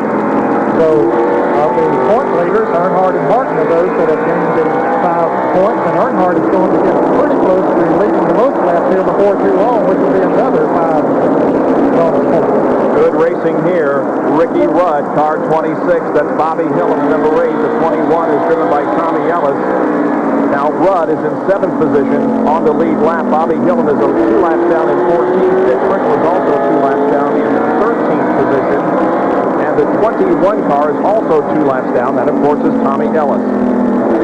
Morgan Shepherd is there on the right side of your screen. 75 Morgan Shepherd is on the lead lap. There is Daryl Waltrip, who is also on the lead lap. Ken Schrader at number 25, so is number 11. So we have 3 cars running right here that are battling for position: Waltrip, Labonte, and Schrader.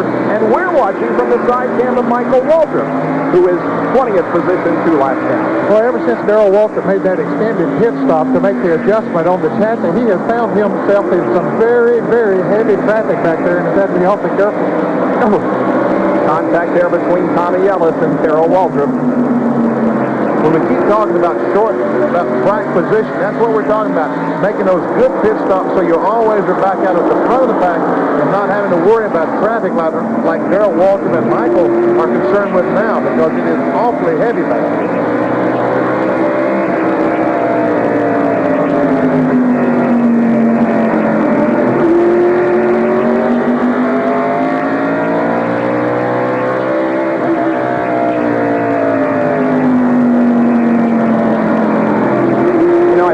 Admit that one of the first times we used this side cam was at Michigan, and quite frankly, it wasn't too exciting. But since we have gotten on the short tracks, the side cam really show us some action. It really does, and we're able to see behind those cars and see the contact between those cars.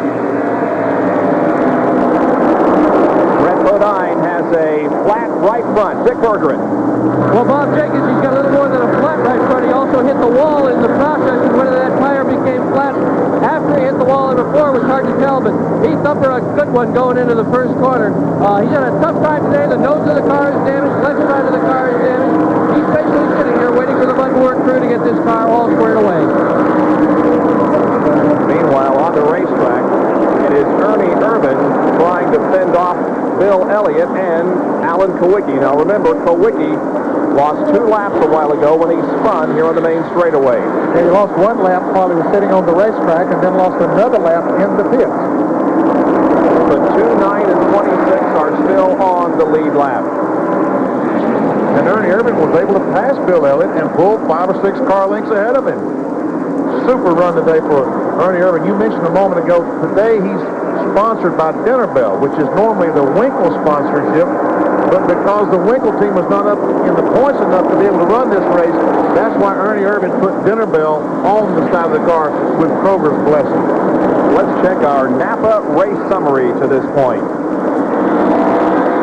Dale Earnhardt has led 167 of the 220 laps at an average speed of 87.986 miles an hour. We've had 3 leaders, 4 lead changes, 7 caution periods, total of 46 laps, and 11 cars are on the lead lap. Those that are out of the race, Hut Strickland, Kyle Petty, Richard Petty, and Phil Parsons. Those who have picked up 5 Winston Cup bonus points for leading include Earnhardt, Martin, and Ernie Irvin. And as we mentioned, Dale Earnhardt is getting very close to leading the most laps during the day. He's not quite to that point yet that he can claim it, but it won't be too long if he stays out there, and that is another 5 bonus points. He has led all but 53 laps today, Dale Earnhardt has. Kowicki and Bill Elliott side by side. I started to say that Kowicki had finally taken the spot away, but no, Elliott came back on the outside. But now Kowicki does have the spot, and Ricky Rudd tries to move alongside the 9 car. And that will be for position. That was only track position as far as Kowicki was concerned, because as we mentioned, he is 2 laps down. Here's Ernie Irvin trying to pass Rusty Wallace. Don't you know this makes Ernie feel about as good as he possibly can to pass Rusty Wallace, and he goes by him. Let's go to Dick Berggren for a comment on the 2 car as Ernie Irvin salutes and waves to Rusty Wallace as he passes. Well, Bob Jenkins, Jeff Crossbike, spotter down here, has been listening to the radio communication between Ernie Irvin and his crew, and it has been absolutely incredible. Ernie, just a few moments ago, radioed to the crew saying, let me get this straight. You want me to pass all the cars, save the tires, don't wreck, and win the race. His crew chief just said back 1 word, right. Not too much of an assignment, is it? Ernie Irvin has moved to 4th position, dropping Rusty Wallace back to 5th. A great run by Ernie. Well, another fellow that ran good at Martinsville along with Ernie Irvin was Dale Jarrett, who had his best finish ever, but he has taken the hardest Pontiac to the garage and out of the race, and as he was going into the garage, Lake Speed was coming back out of the garage. Speed has been in the garage area a long time, but now is back out there in competition. We focus in, meanwhile, on the battle for 2nd position. Jeff Bodine and Mark Martin. Here again, we see the green and white Skoll car was able to get by Jeff Bodine just a couple of laps ago. Now Mark Martin has run Jeff down. The blue number 6, that's Mark Martin, who throws like 4th Thunderbird, and he has position on Bodine. And that's Dick Trickle just behind these 2 as they race for position. Martin has the inside line, and here comes Dick Trickle in the number 84 car, and Mark Martin is going to go into 2nd spot. Now, Dick Trickle, under normal circumstances, would be in Nashville, Tennessee today for the All-American 400, a race that brings together top short track drivers from all over the country in various sanctioning organizations. Because of the rain out we had here 2 weeks ago and his commitment to Winston Cup, he is here today. But he said in the moments before this race that his heart really was in Nashville because he knew he could win that race. There must have been a song about that sometime along. My heart's in Nashville, but my heart's in North Wilkesboro. No, that's backwards, right? Well, it can't be any better than the rap song that we just heard on the short track race. Mark Martin, 2nd position now. Jeff Bodine is in 3rd. Dick Trickle, by the way, 2 laps down in 13th. And Mark Martin is running 4 1/4 seconds behind Dale Earnhardt. So Earnhardt is sort of checked out on once again. It wasn't too long ago that we saw Jeff Bodine battling Earnhardt for the front position, then Earnhardt just started pulling away. Ernie Irvin is fourth and Rusty Wallace is fifth. But you know, Mark Martin's car seems to get better as the race wears on. Just like at Dover, Delaware, when we saw the race up there about a month ago. His car got a little bit better as the race wore on. And if this thing were to stay green the rest of the day, I'm not sure that Mark Martin will win the race. Let's go to Jerry Punch, who's caught up with Dale Jarrett. Well, Bob, a couple of weeks ago, this young driver led nearly 100 laps in Martinsville, Virginia. But today, Dale, it wasn't to be your day. From the very beginning, you just had trouble. People trying to run over you out of turn 4. But what finally put you out? Well, we've been running hot about the last 100 laps, and apparently we've got a head gasket going or something. We've just been trying to nurse it around, and just finally gave up before we tore the engine all to pieces and caused somebody else some trouble out there. So this wasn't a good day for the Hardee's Pontiac. Starting that far back, we didn't have a bad car. I got hit earlier and spun out, but that didn't hurt us too bad. But you know, being all the way back there just hurt our chances of having a good run here today. Dale Jarrett out of the Hardee's Pontiac. And there is the leader, Dale Earnhardt. We haven't seen him in a while simply because he's running by himself, well in command of this race and about a half a straightaway ahead of second place Mark Martin. Dale Earnhardt has had things pretty much all his way so far in this event as he tries to recapture the points lead in the battle for the Winston Cup. We'll be back in just a moment.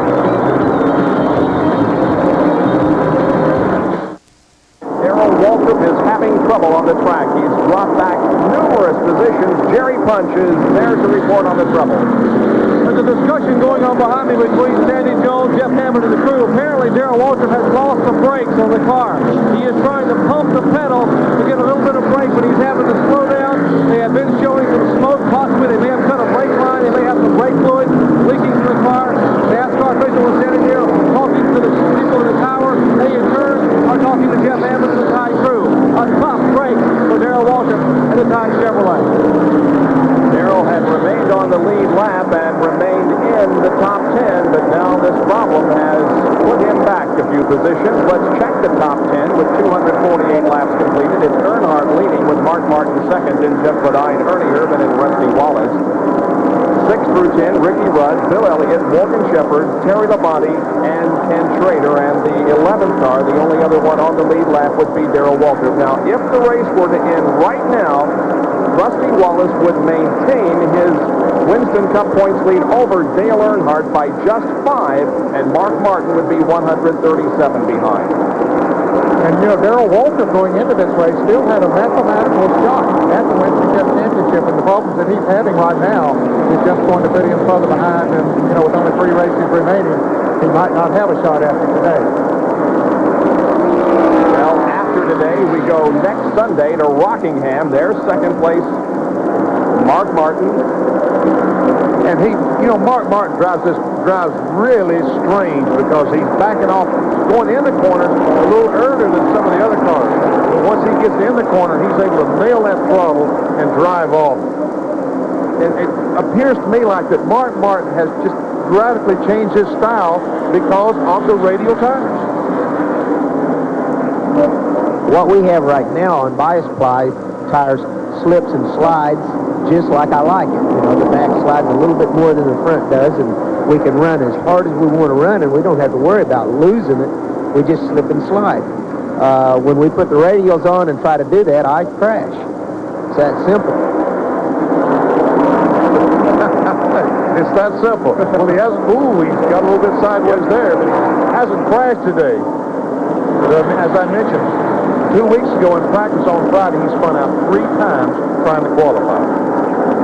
Now the number 5 car driven by Jeff Bodine. That's your third place machine at the moment. Bodine a lap down earlier in the contest, got it back in his caution period and finds himself third. Dick Berggren is with Waddell Wilson. Well, you have to be pleased with your run this afternoon because you run down those guys ahead of you, Waddell. Well, right now, now Jeff says the car is loose again, but that's Wilksboro. You know, normally here in the middle of the race on, the cars get very loose, but we thought we had it cured today, but it's loose again, but hopefully we can get a caution and get it fixed. He runs real well here today. He's got a good shot at it. Indeed, he does. Any one of these guys that are on the lead lap has a chance at the victory. We still have quite a distance to go in this race, well over 100 laps, as we watch Dick Trickle now put some pressure on Jeff Bodine. Trickle is a couple of laps down in that Miller High Line Buick. Well, Bob, now we only have 9 cars on the lead lap. Dale Earnhardt just lapped Ken Schrader, who's running in the 10th position. Terry Labonte is the next car, but he's pretty hard. He's a full straightaway ahead of Earnhardt, so he's in no danger of going a lap down, but Rusty Wallace is in danger of losing 5th place. So that means if the race were to end right now, they would be tied for the point lead. That's right. From out the back class of Ricky Rudd's car, looking at Rusty Wallace. Ricky just passed him to move into 5th.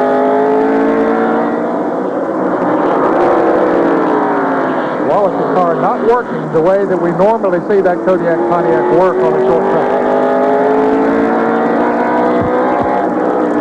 You know, I was on the Speed Week show with Bob Jenkins on Thursday evening, and Bob asked me who I felt like would have the advantage, and I said Earnhardt, because Rusty did not run well here in the spring. And whatever they had wrong in the spring, it seems to be has popped back up again, because you're right, Ned. Rusty Wallace is not running as well as we normally see him run.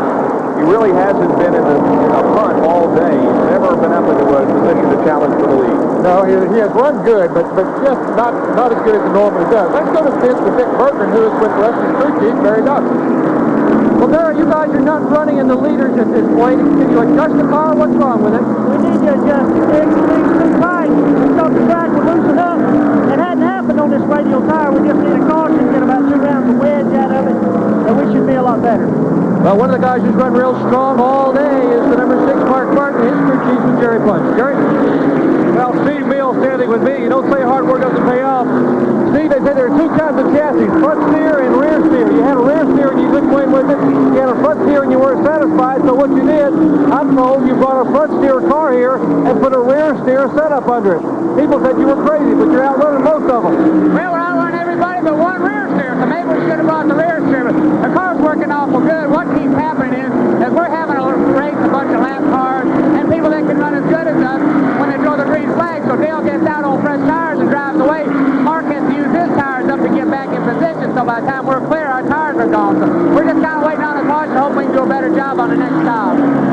One of the hardest working crews and drivers in the business. They are due for a win. Crash just might come today. Turn 4, not necessarily a crash, but a spin at least, and we thought we were going to see a yellow flag that was very much needed by Steve Neal and Waddell Wilson and the others, but that didn't happen. Jimmy Spencer was the car that got sideways up in turn 4. Right in front of Rusty Wallace, I might add. But Rusty was able to drive by him. So no caution.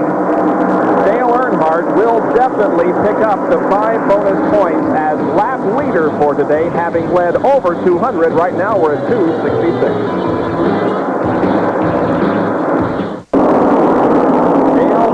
From Kannapolis, North Carolina, driver of the GM Goodwrench Chevrolet car number 3 is leading the Holly Farms 400. And Rusty Wallace finds himself in 6th position. So if the race were to end right now, the drivers would be tied. Here's our side cam as we look at Rusty.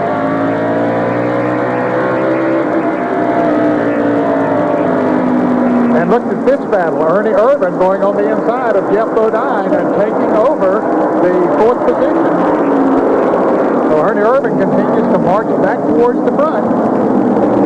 He was up there in 2nd place for a long, long time. Led the race. He's one of only 3 drivers to have led this race today. And then a pit stop during a caution flag put him back in the field, but he's worked his way back now to 4th place.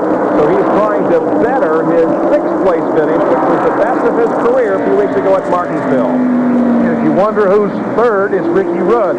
He was able to get by Jeff Bodine just a moment ago. And here is Michael Waltrip moving alongside of Ricky Wallace and in fact passing Rusty. So Rusty may have a problem. Daryl Waltrip is in. Jerry Punch is there.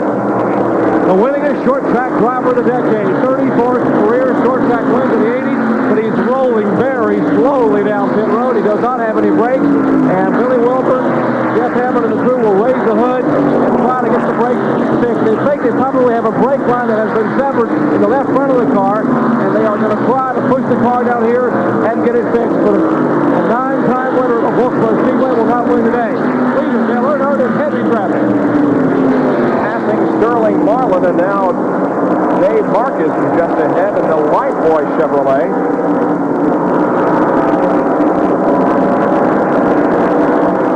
Earnhardt continues to pull away from the car number 6 of Mark Martin. He's built up to about a 6-point lead now, but the only car on the racetrack that is running as fast as Dale Earnhardt is Terry Gant.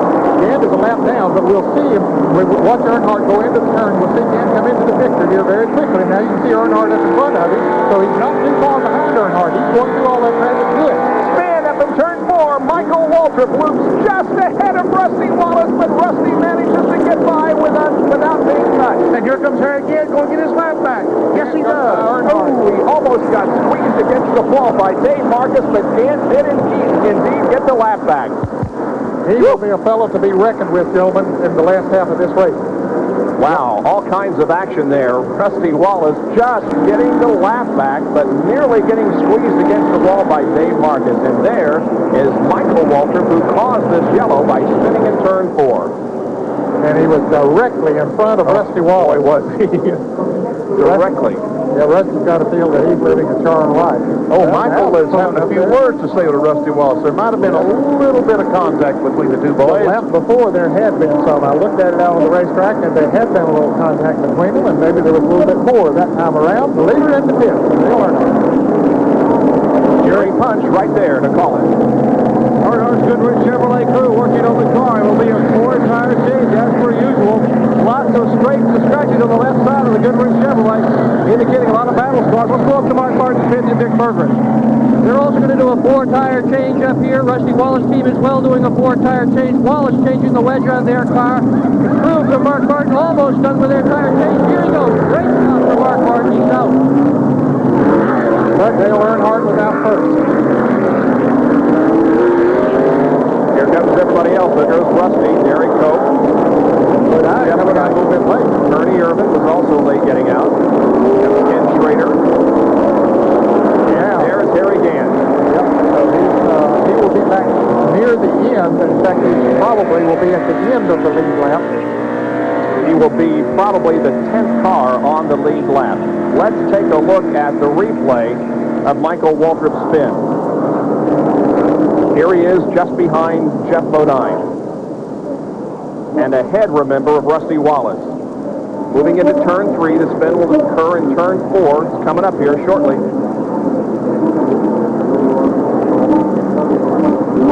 There he goes. Round he goes. We'll see Rusty in just a moment. Well, Now we'll see him. There he is. Amazing.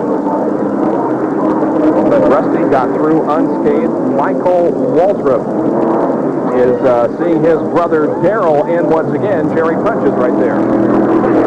Daryl Waltrip back on pit road here, getting more service on the Tide Chevrolet as they have tried to get the brakes fixed. Now they have come back in and changed the tires on the car.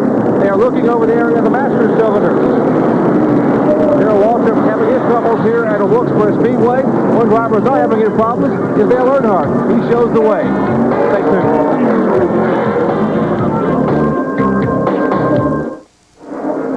Back at North Wilkesboro, under green, 282 laps completed. Second place is being contested here as Dale Earnhardt once again has the lead. But Terry Labonte, Ricky Rudd, and Mark Martin are all three battling for second. Terry Labonte made a great pit stop in the Budweiser Ford. He was running about 9th position and came out in 3rd after the pit stop. And regardless of where his drivers start, and Terry Labonte started in 11th to make that 9th position this afternoon, you can't count Junior Johnson's repaired car out of a North Wilkesboro race. And right now, Terry is second, chasing down the leader, Earnhardt. Bob, they had about 120 laps to go when the green flag wave began. I think they'll be able to go the rest of the way if there is not another caution. Now let's take a look at the pit stop summary. Earnhardt stayed the same. Terry Labonte, look at the positions that he gained on that pit stop. He went in 9th and came out 3rd. Rudd lost 1 position, and Ernie Irvan lost 3 positions. Dale Earnhardt continues to lead. He has for most of the race, has already picked up the 5 bonus points for leading the most. There is Rusty Wallace, along with Bill Elliott as they go to the inside of the number 8 car of Bobby Dillon Jr. and Dick Trickle. Here comes Ernie Irvan and Jeff Bodine and others that are on the lead lap. Rusty Wallace is in the 5th position now. So maybe they made that adjustment that he... Oh, some contact between Ernie and Bill Elliott as they came off the 2nd corner. Both the cars got a little bit loose, and there's contact once again. Elliott and Irvan are banging on each other. Now Jeff Bodine moves down on the inside of Bill Elliott to take over the position. Elliott got caught on the outside and then get back down in to the low side of the racetrack. 75 car Morgan Shepherd is also on the lead lap, and the green car, Harry Gant, is working his way back up. Here's Ernie trying to go by on the outside of the 8 car, Bobby Hill, and Jeff Bodine, as soon as he moved out, took advantage, dived on the inside of him. But Hillen is up there. Now, what's going to happen? Here's Bodine moving to the inside off the 4th corner. And not past Bobby Hillen, though.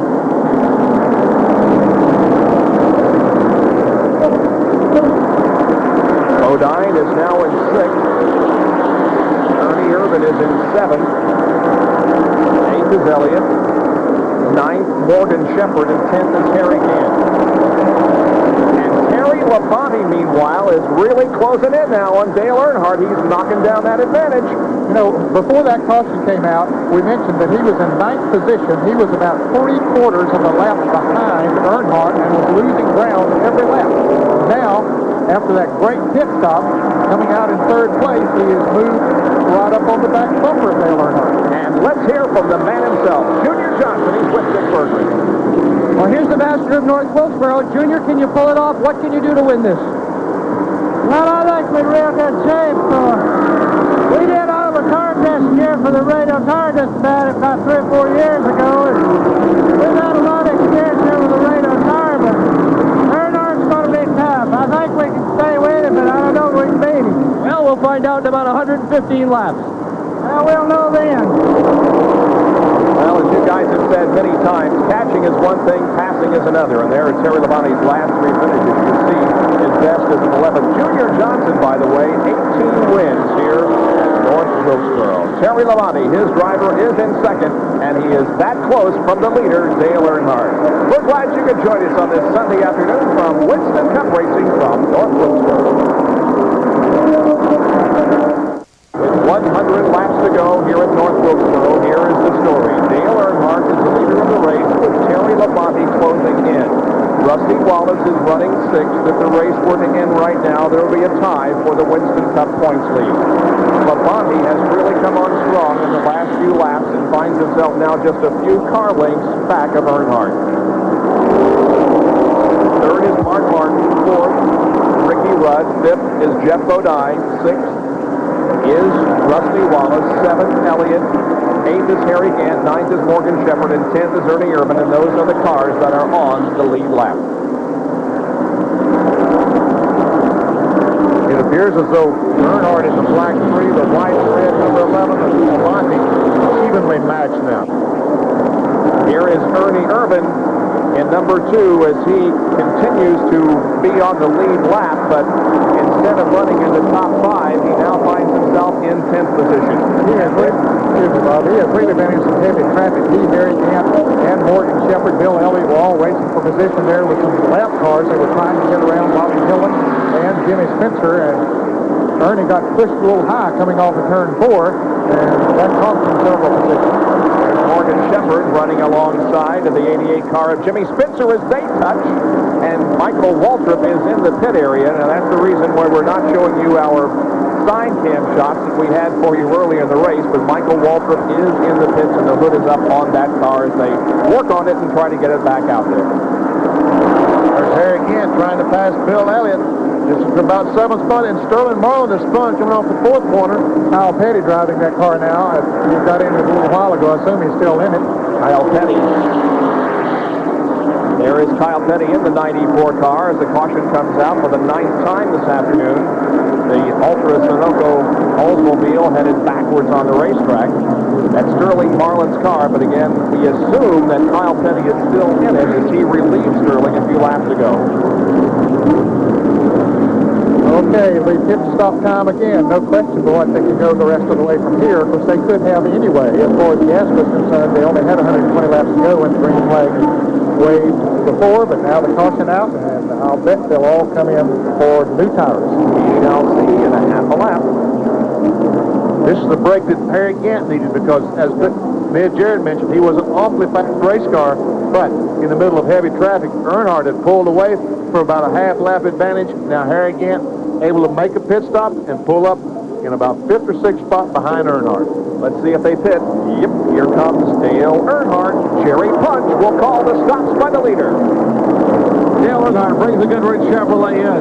He's on top of your screen. Terry Labonte in the car number 11 on the bottom of your screen. Earnhardt almost overshoots the pits. They're working on the car. Right side charge for Terry Labonte. Likewise, that's for Dale Earnhardt in the Goodrich Chevrolet. Kurt Shelburne in the crew now going to the left side. Same way with Labonte. Tim Brewer, Mike Hill in the crew now. Pete Wright working on the Budweiser Ford for Terry Labonte. It's a crew chief race here in the pit. Earnhardt's car off the jack and down and away. Still working on Labonte's car. Here comes Terry Labonte now.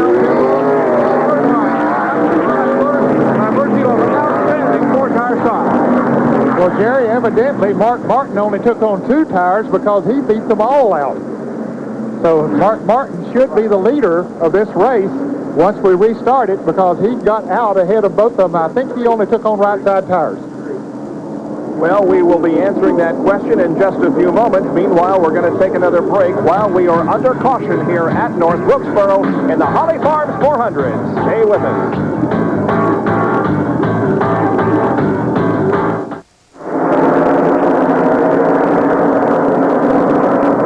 The field has just taken the green flag, and Mark Martin has the lead, but is he going to be able to hold it? Here comes Earnhardt on the outside, and no, Dale takes it away. Wow. Less than a lap from the resumption of the race, Earnhardt blows around Mark Martin and resumes command. On the outside, too. Mark Martin just can't get going on their restarts and early on. See, Ricky Rudd is going to try to take second away going down the back straightaway. Well, Martin only took on 2 tires. We did confirm that, and I think that was a mistake. Let's go to Dick Berggren, who's with Steve Neal, and he can tell us the strategy in this. Well, Mark, you only took 2. Everybody else took 4. You know which you had taken 4. Well, we've been too tight all the time after a restart on new tires, so we really need to run a long time under the green. Hasn't been happening, so we decided we got 2 tires will be loose enough to run the last 90 laps. Maybe it's just a gamble. We'll see what happens. It's not over yet. Last week in Charlotte, when everybody else took on 2 tires, they took on 4. So they're using a different strategy than everybody else, it seems, up and down pit road, trying to get that elusive first win. Mark Martin is now 4th, and right behind him is Bill Elliott. It's Earnhardt, Rudd, Labonte, then Martin. Then here comes Bill Elliott. Jeff Bodine is next, followed by Morgan Shepard, and then Rusty Wallace. And then Ernie Irvin and Harry Gant. Gant came out in 10th place. So, Benny, that what we thought helped him a great deal there didn't help him quite as much because he came out in 10th out of the pit. No, he didn't. Because by the time he gets back up to 4th or 5th, he'll still be a half lap down. Jeff Bodine is really all over Bill Elliott for 5th position. Elliott has run a good race today, but he hasn't been a factor as far as running up front. Now he gets a little tap from Jeff Bodine, but he has kept the car in the lead lap all day, so you got to hand it to him. He's driven a great race. I tell you what, this has been one of Bill Elliott's better races on a shorter racetrack. Although he did win Bristol a couple years ago. When he and that fellow right beside him got together and gave us a very exciting run up at Bristol. Earlier this year here at North Wilkesboro in the first Union 400, Bill Elliott finished 22nd. And Jeff Bodine is passing him now down the backstretch. Elliott a little reluctant to give up the position, but he finally has to. And Jeff Bodine goes to fifth.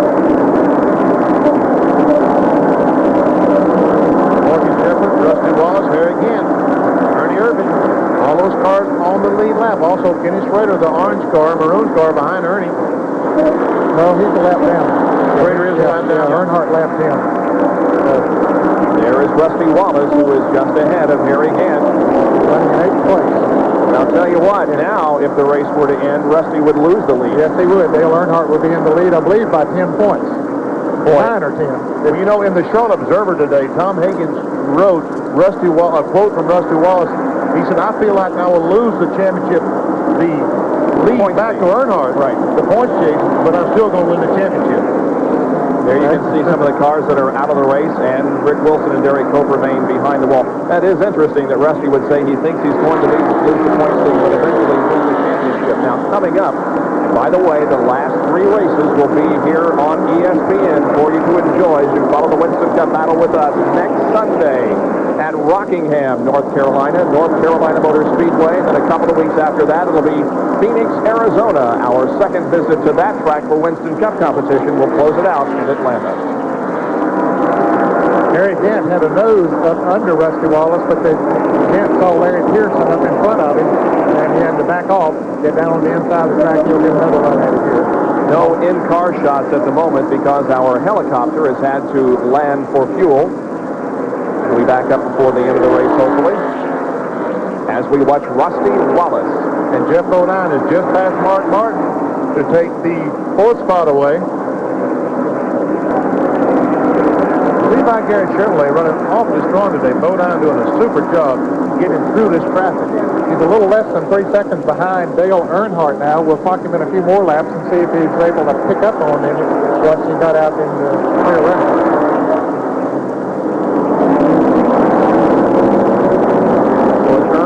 Rudd, Labonte, then Jeff Bodine, and Mark Martin, followed by Elliott, then Shepard, Gant, Rusty Wallace, and Ernie Irvin. So here he has picked up 8 spots.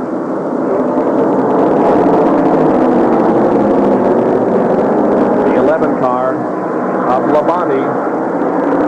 Now, Bob, that car doesn't seem to be as strong as it was before that last caution. He was able to run with Earnhardt before they changed tires this last time. Now Ricky Rudd is the man up there in 2nd place and keeping Earnhardt in tow, although he's not threatening to take over the lead right now, but the 11 car just isn't running quite as strong as it did. Really doesn't appear anyone has anything for Dale Earnhardt in that Goodrich Chevrolet this afternoon. He looks to be the dominant car and led most laps, and every time there's a restart, he simply just pulls away from the competition. We've given you those drivers that are in the top 10. 11th a lap down is Schrader. 12th 2 laps down is Alan Kulwicki. 13th, also 2 laps down, is Dick Trickle. 14th position is Dave Marcus. 15th, 3 laps down is the number 8 car driven by Bobby Dillon. Then in 16th position, it's the 21 driven by Tommy Ellis. Well, we haven't seen any instances of blown engines this afternoon here at North Wilkesboro. As a matter of fact, what happens when an engine blows up? Well, Dr. Jerry Punch tells us it's a bit of a misnomer in this track fact.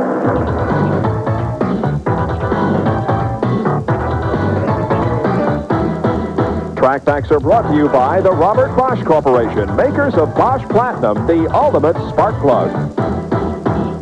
You've all heard us talking about someone blowing up a motor during a race and the big plume of smoke will come out and the safety trucks are on the track for a few laps. Well, they really don't blow up a motor. They actually blow down. Let me show you what I mean. Take a look here in the side of this oil pan. For this unfortunate driver, a large hole here, race fans, that actually shouldn't be here. It's where part of the crank and some of the rods came through the side of the oil pan, and quarts of oil were dumped on the racetrack. A tough break for this driver, a tough break for any driver in a tight point battle, be it Busch Grand National or a Winston Cup. A blown motor. Clear evidence here that something you don't want to have. Nothing like that this afternoon, but the action has been hot and heavy on the racetrack as we're at the Holly Farms 400 with 332 laps completed. In an effort to regain the Winston Cup points battle, Dale Earnhardt in car number 3 is leading the Holly Farms 400. his advantage over Ricky Rudd is that much. Rudd in car number 26 is running in second position. Well, there's no contest there, but we have a contest for third spot. Jeff Bodine has caught Terry Labonte. And Jeff Bodine, the yellow and white car, is going to drive the red and white number 11 next year. So we know, as Ned Jarrett mentioned earlier, he wants to impress these North Wilkesboro fans and pass Labonte. We continue to pan back and show you the cars as they run on the racetrack, not in their running order. The number 10 car, driven by Derek Cope, is running in 26th position, more than 20 laps down to the field. Behind Derek Cope is the 71 car of Dave Marcus. He is shown in 14th position, 2 laps down. Then comes Tommy Ellis in number 21, and he is 3 laps down in 16th position. And the car number 6 of Mark Martin, he, of course, is running in the 5th position. There's 28, Davey Allison. He's been in the pits all day. He's down in 22nd spot. 83, Lake Speed. He's had problems all day. He's now 24th currently, in 24th position. He was in the pits a long time, as a matter of fact, in the garage area. There's Harry Gant, who's in the top 10 in the Skull Bandit. And he just passed Bill Elliott a little bit ago for the 7th position, I think it was. 9 car of Bill Elliott, also on the lead lap. He's running in 7th place. Gant would be running in the 6th position now. Rusty Wallace, our 8th place car, the Kodiak Pontiac. And behind him, Alan Kowicki, who had lost 2 laps, 2 flat tires. There goes Alan down in turn 1, the Xerox Ford. And then we see Morgan Shepherd right behind him, 74 and 84 and 75, running side by side. Morgan is still in the lead lap, but he has dropped back the last few laps. In fact, he has dropped back to 9th position as Dick Trickle moves around him, and the car number 84 of Dick Trickle is 2 laps down. Ernie Irvin is still on the lead lap.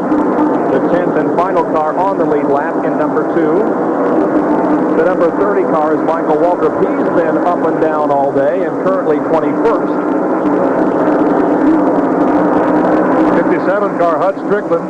We saw him make a collision with the wall earlier on. The rookie point thing, Dick Trickle continues to lead that. Hud Strickland had a tough day today. And Larry Pearson, who's also in the battle for the Winston, for the Rookie of the Year, is out of the race. Here's Bobby Dillon, who is 15th, 3 laps down. Jimmy Means, the Alka-Seltzer Pontiac. He's in 28th spot. Jimmy's had problems all day long. And right behind him, 25, 88, that Ken Schrader, the winner last week in Charlotte, and Jimmy Spencer in the Crisco Pontiac. Good race going between these two fellas. Yes, Schrader is 1 lap down in 11th place, and Spencer is in 14th position. 18th position, a big part. Some 4 laps down. And those are the cars that are on the racetrack as we're back to our leader, Dale Earnhardt. So that's the way they run now. And we are on lap 350, so we've got 15 more laps to go in the Holly Farms 400 here at North Wilkesboro. Will Dale Earnhardt hold on for the win?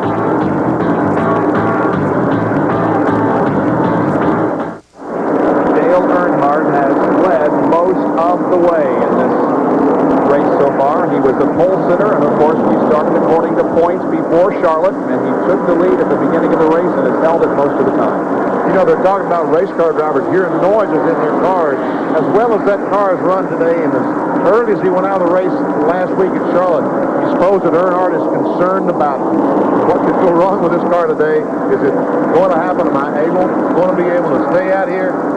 You know those things has to be going through his mind. You would think so, especially after what happened last week in a mechanical problem that just eliminated him from the race completely at the end of only 13 laps. Ooh, look at him battle the wheel coming off the corner. Here's Rusty Wallace, number 27, and Bill Elliott in number 9. Now, I mentioned a few minutes ago that Larry Pearson was out of the race. He is, and he's back out on the racetrack. You can see him there as Rusty Wallace and Bill Elliott pass by. In fact, Bob, of the 30 cars that started this race, 27 of them are back out on the racetrack. We have shown graphics of some cars out of the race. The only 3 cars that are in the garage area right now are the 2 Pettys, Kyle and Richard Petty, and Dale Jarrett. Rusty Wallace trying to hold his position. He just passed Bill Elliott to move up into 7th. And each position he moves up gives him a few more Winston Cup points. And they are so very, very valuable. There is Earnhardt off of corner number 4. Finds himself in second place in the Winston Cup points for the first time since earlier this year at June. He lost it last week at Charlotte. So after the problems at Charlotte last week, has anything changed in the shop this past week?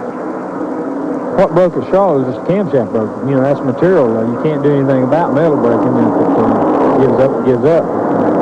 Just one of those things. The guys in the shop are right on cue. They're doing everything they got to do to try to win, and, you know, nothing's changed. Well, nothing has changed, certainly, as they have got him in the lead once again. Well, I tell you what, those fellows in the shop, I don't envy them for the next month, trying to go over every part that they possibly can to make sure that there's nothing breaks. Earnhardt last week, 13 laps, he breaks a camshaft, finishes 42nd in a field of 42 cars. He made contact with Michael Waltrip going in the corner. The car wiggled tremendously in the middle of the corner. Earnhardt lucky that he didn't spin out. Well, if the race ended right now, he would be in the point lead by 4 points over Rusty Wallace if they finish in the positions that they're in right at this moment. Well, I'm sure that L.G. DeWitt, Frank Wilson, Herman Hickman, all the people down in North Carolina Motor Speedway is hoping that we come down there next week 3 or 4 points difference in the Winston Cup Championship. Now here is a good battle for position between Terry Labonte in number 11 and Jeff Bodine in number 5. This is for third place. Second is Ricky Rudd, but this is the battle for third now. Oh, we have a car on the wall. Jimmy Spitzer slides up and bumps the wall between turns 3 and 4. The car is still moving. It's going backwards on the racetrack. NASCAR has still not thrown a caution flag. I don't believe he can get back down across the racetrack. If he does, he's going to run into somebody because the car is all the way around the track. Yellow's out. Earnhardt takes the yellow flag. Ernie Irvin just stayed on the lead lap. He was just about to be lapped, but now this caution was a good deal for him. Well, I don't think Earnhardt wanted to see this caution flag. He wanted to go and run this thing out the rest of the way. Now he's got to make another pit stop and hope the next set of tires that he gets on is as good as what he's had all day. 30 definitely going to be feeding time at the zoo now when they all go in the pits. 33 laps to go. 10th caution of the day. Earnhardt and the others waiting to come in for a pit stop. Dick Berggren is going to call the pit stops by the leaders. Here they come, Dick. Yeah, Earnhardt's coming down pit road. Cecil Gordon was way out by the wall. Earnhardt's on the top. Ricky Rudd, who's been running second, is on the bottom. Both teams, as you can see, working the right side tires right now. They've got the left side lug nuts loosened up on both. Doesn't seem to be either one with a big advantage, but Earnhardt's guys, David Smith just came around with a jack. They're a little bit ahead. Earnhardt a little bit ahead on this pit stop. Smoke coming off the left front. That's where the race would let a little smoke come off. Earnhardt's down and away. Boy, he did it again. Earnhardt's guys beat Rudd's guys could not have tried any harder. One of them fell down pit road. Wow. And the guy that gained the most on that pit stop, Dick Berggren, was Rusty Wallace. Exactly. He went into pits running, about 8th position? Yep. Came out running 3rd. Yep. Rusty Wallace is going to be lined up 3rd for the restart. And then will come Jeff Bodine and Terry Labonte. So Rusty Wallace, because of that, finds himself now at the race board again, back in the Winston Cup points lead. We'll be right back.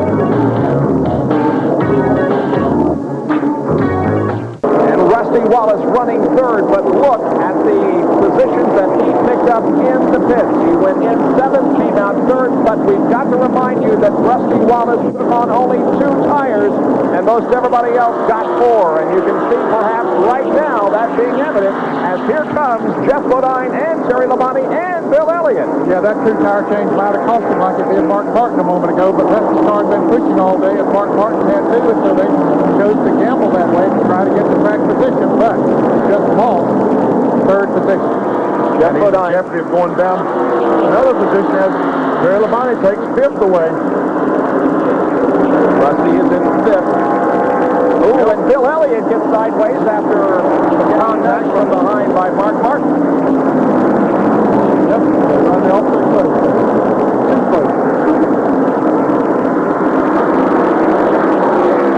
So really that advantage that he got in the pits is almost erased at this moment. Well, look, he lost the back end just a little bit more off that corner. Bill Bill Elliott looks like he's going to come on the outside. He's going to try it. And you can see the traction he gets. Three abreast. Oh, boy. And this works. Somebody's got to back out. Oh, and it's going to be Rusty. And here comes Harry again. Meanwhile, here's Mark Martin and Bill Elliott going at it side by side as we watch from Harry Gant's car. And I don't believe that was a good move on the Kodiak team to just put on those two tires. Same as Mark Martin a moment ago. That just didn't work for Mark. Hasn't worked for Rusty. Morgan Shepherd has went by Rusty Wallace. He's now in 9th position. Rusty Wallace is back to 9th, so that was a position behind where he was before the pit stop. And here is Bill Elliott and Mark Martin as they contest the 5th spot.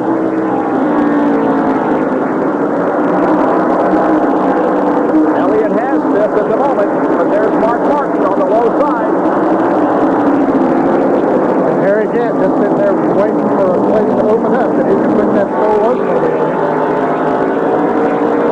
All 4 of these cars that are running side by side and nose to tail are battling for position. All are on the lead lap. Elliott, Martin, Gant, and Morgan Shepherd. And there is Shepherd's car from Gant's bumper can.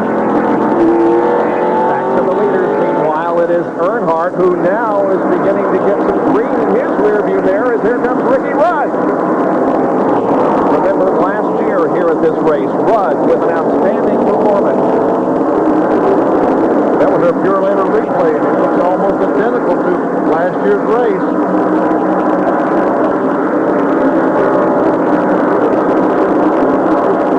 Let's go down to the pit area and call in Dr. Jerry Punch, who's with the crew chief on the 26 car, Larry Mcreynolds.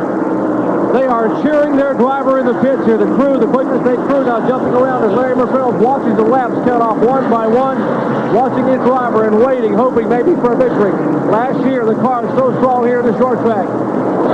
Larry, you guys have been working and hustling all day. The car is getting better and better. Do you have enough to possibly challenge Earnhardt? I don't know. I believe Dale's going to have to slip a little bit. He hadn't slipped all day long, although right now we're a little bit quicker than Dale, but the problem's not going to be getting to him. It's going to be getting by him with 15 laps to go, you know. Dale's like chasing a bear with a BB gun right now, though. He knows he's got to stand on it.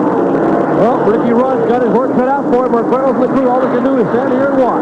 Well, I can tell you, I like a fellow that tells it like it is, and he said it exactly the way that it is. But look at this great race going on. Elliott, Mark Martin, and Harry Gant. This is for 5th position. From Harry Gant's cockpit, we watch Mark Martin ahead and Bill Elliott. Now Gant trying to position himself to the inside of Mark into turn 1. And Mark trying to position himself on the inside of Elliott. Well, I'll tell you that is some great racing. Mark Martin once again on the inside of Bill Elliott, coming off the 4th quarter. They're side by side. All Harry can do is just sit back there and watch. Hope the one on passes somebody pretty quick. And Mark Martin is going to pass Bill Elliott. Oh, he ain't passed again. Watch this. So he's got the inside groove, but Elliott hanging on pretty good out there. But no, that got it. He's got it now. Okay, I think so. He got it. He surrendered. But Elliott's car has been running high all day and then doing a good job. Now let's drop back and show you the distance between that group of cars and Rusty Wallace. And here, Rusty has got his hands full trying to stay, hold on to 9th position. Ernie Irvin is just about to take 9th position away from Rusty. And at the line, Irvin with about a half a car length advantage.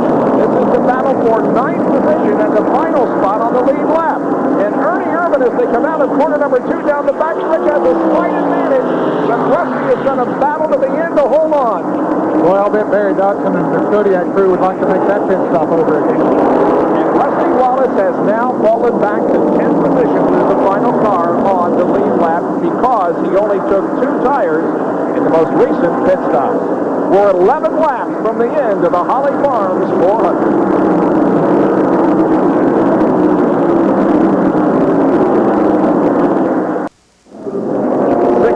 From the end of the race, and we are under caution at North Wilkesboro, and it's a good thing because Dale Earnhardt had slipped a little, and Ricky Rudd was just about to catch him. However, the yellow is out because of a spin in turn number 2 involving Bobby Hillin and Ken Trainer. And Rusty Wallace will dive in the pits and take on 4 tires, and that might be an advantage for him because none of the other cars is going to pit. Probably not. They can't afford to take a chance. And Rusty didn't. Well, no, but the pit might not have been open, Benny. At that time, he might need to go back around the next time before he can come into the pit. Okay, that's a good point because there they are with the pit board. Harold Elliott, the engine builder, chief engine builder on the car with a pit board. While we were away for commercial, Dale Earnhardt got out of shape coming out of turn number 4 and slipped a little, and boy, Ricky Rudd pulled right up on his back bumper. And had that caution not come out, we would have had a real battle up front, and we still may have it. And look, Ricky Rudd's crew is out. Or is that a decoy? Decoy. It isn't a decoy. Now, we'll see. They're all out there. You know, they want those other crew members to see in the car. They didn't come in the pit. And Rusty didn't. Well, Rusty didn't come in, and that does surprise me, that he didn't come in. Although they don't have but a few more laps to go, but he had absolutely nothing to lose with a set of tires because he was already running in 10th place. He had no other car on the lead lap. So that's a little surprising that he would not have come in and took off the tires. We're going to get the green flag on lap 397. We'll have 3 more racing laps to go. And it appears as if it's going to be a battle among Dale Earnhardt, Ricky Rudd, Jeff Bodine, Terry Labonte, Mark Martin, and who else? Yeah, who else? I tell you, now let's watch Earnhardt on this restart. He has some kind of a transmission in that thing, and because he really gets a jump when he takes off. Look at it. Here it is. Green flag is out. 3 more laps to go. But Ricky Rudd was ready for it. Yeah, he was. He is right with him. Ricky Rudd in the quicker stage Buick. We ride with him. Spin in turn 1. Bobby Hillin against the wall again. We'll see if the yellow comes out. Yeah, I don't believe he's going to get off of that wall. But let's see. No, there he did get off the wall. He did get off the wall. No yellow. 2 laps to go. White flag will come out next time around. Here comes Ricky Rudd moving to the inside of Dale Earnhardt. He's not going to be able to pass him at the moment. Let's see what happens on the final lap of the race. Here comes the field down for the white flag. 1 more to go. Rudd is inside of Dale Earnhardt as they go into turn number 1, and both of them spin. And Jeff Bodine takes the lead. Earnhardt spins along with Ricky Rudd. Here comes Jeff Bodine, who will come down and win the Holly Farms 400. Bodine wins as both Earnhardt and Ricky Rudd spin on the last lap. And Rusty Wallace is going to finish ahead of Dale Earnhardt. Wow. Short track race.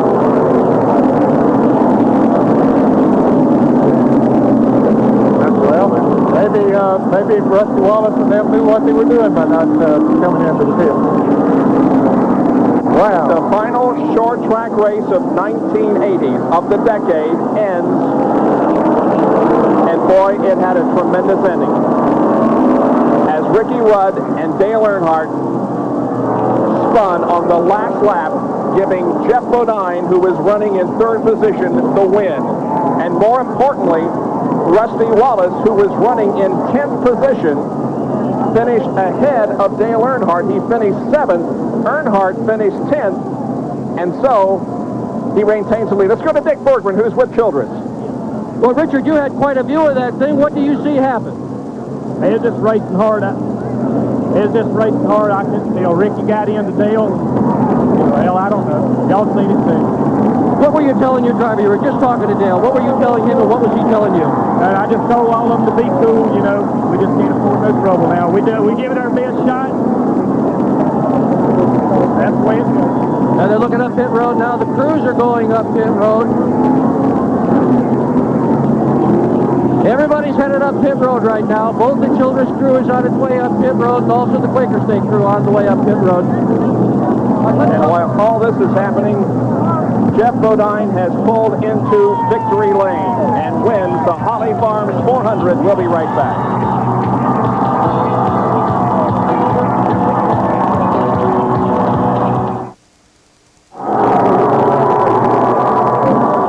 An unbelievable finish to the Holly Farms 400. 400. The guys running first and second crash out on the last lap. Ricky Rudd and Dale Earnhardt giving Jeff Bodine his win, and there he is in victory lane. Let's go to Dick Bergman, who's with Ricky Rudd.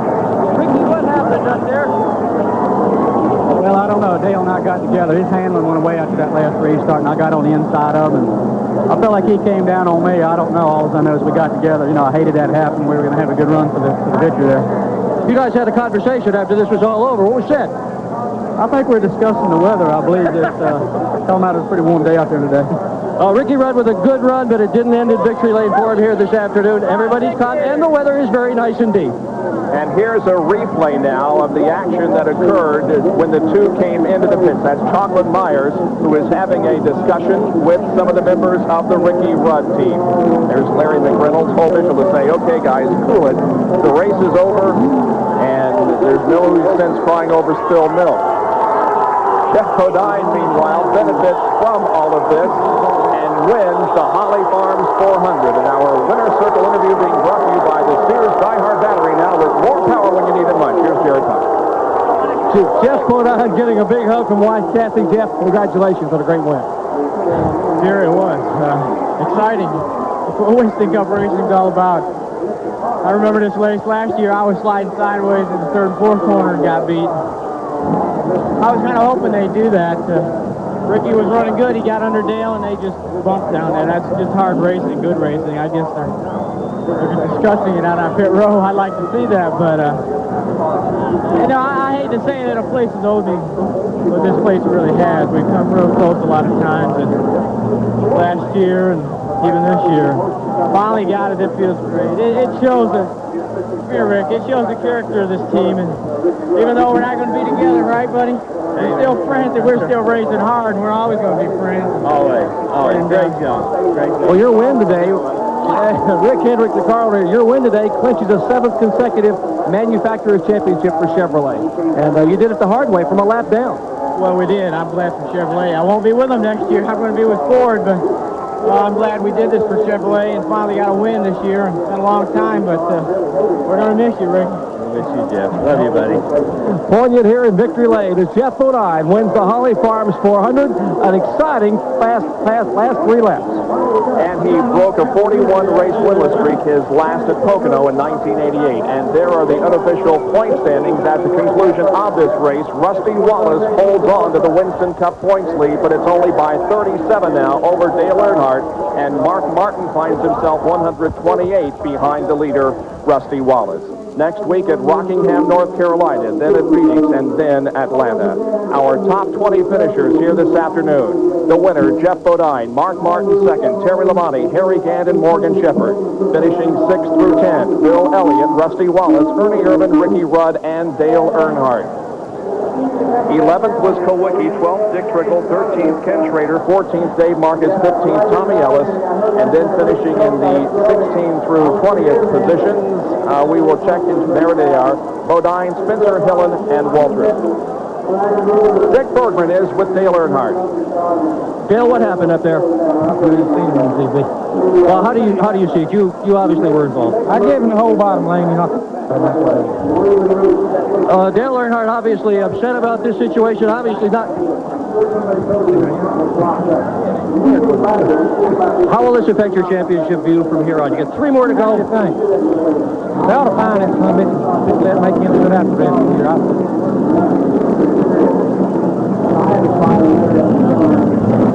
And so on live television, we have candid comments from Dale Earnhardt involved in this incident with Ricky Rudd on the last lap of the Holly Farms 400. Earnhardt was leading the race, got taken out. He finished 10th.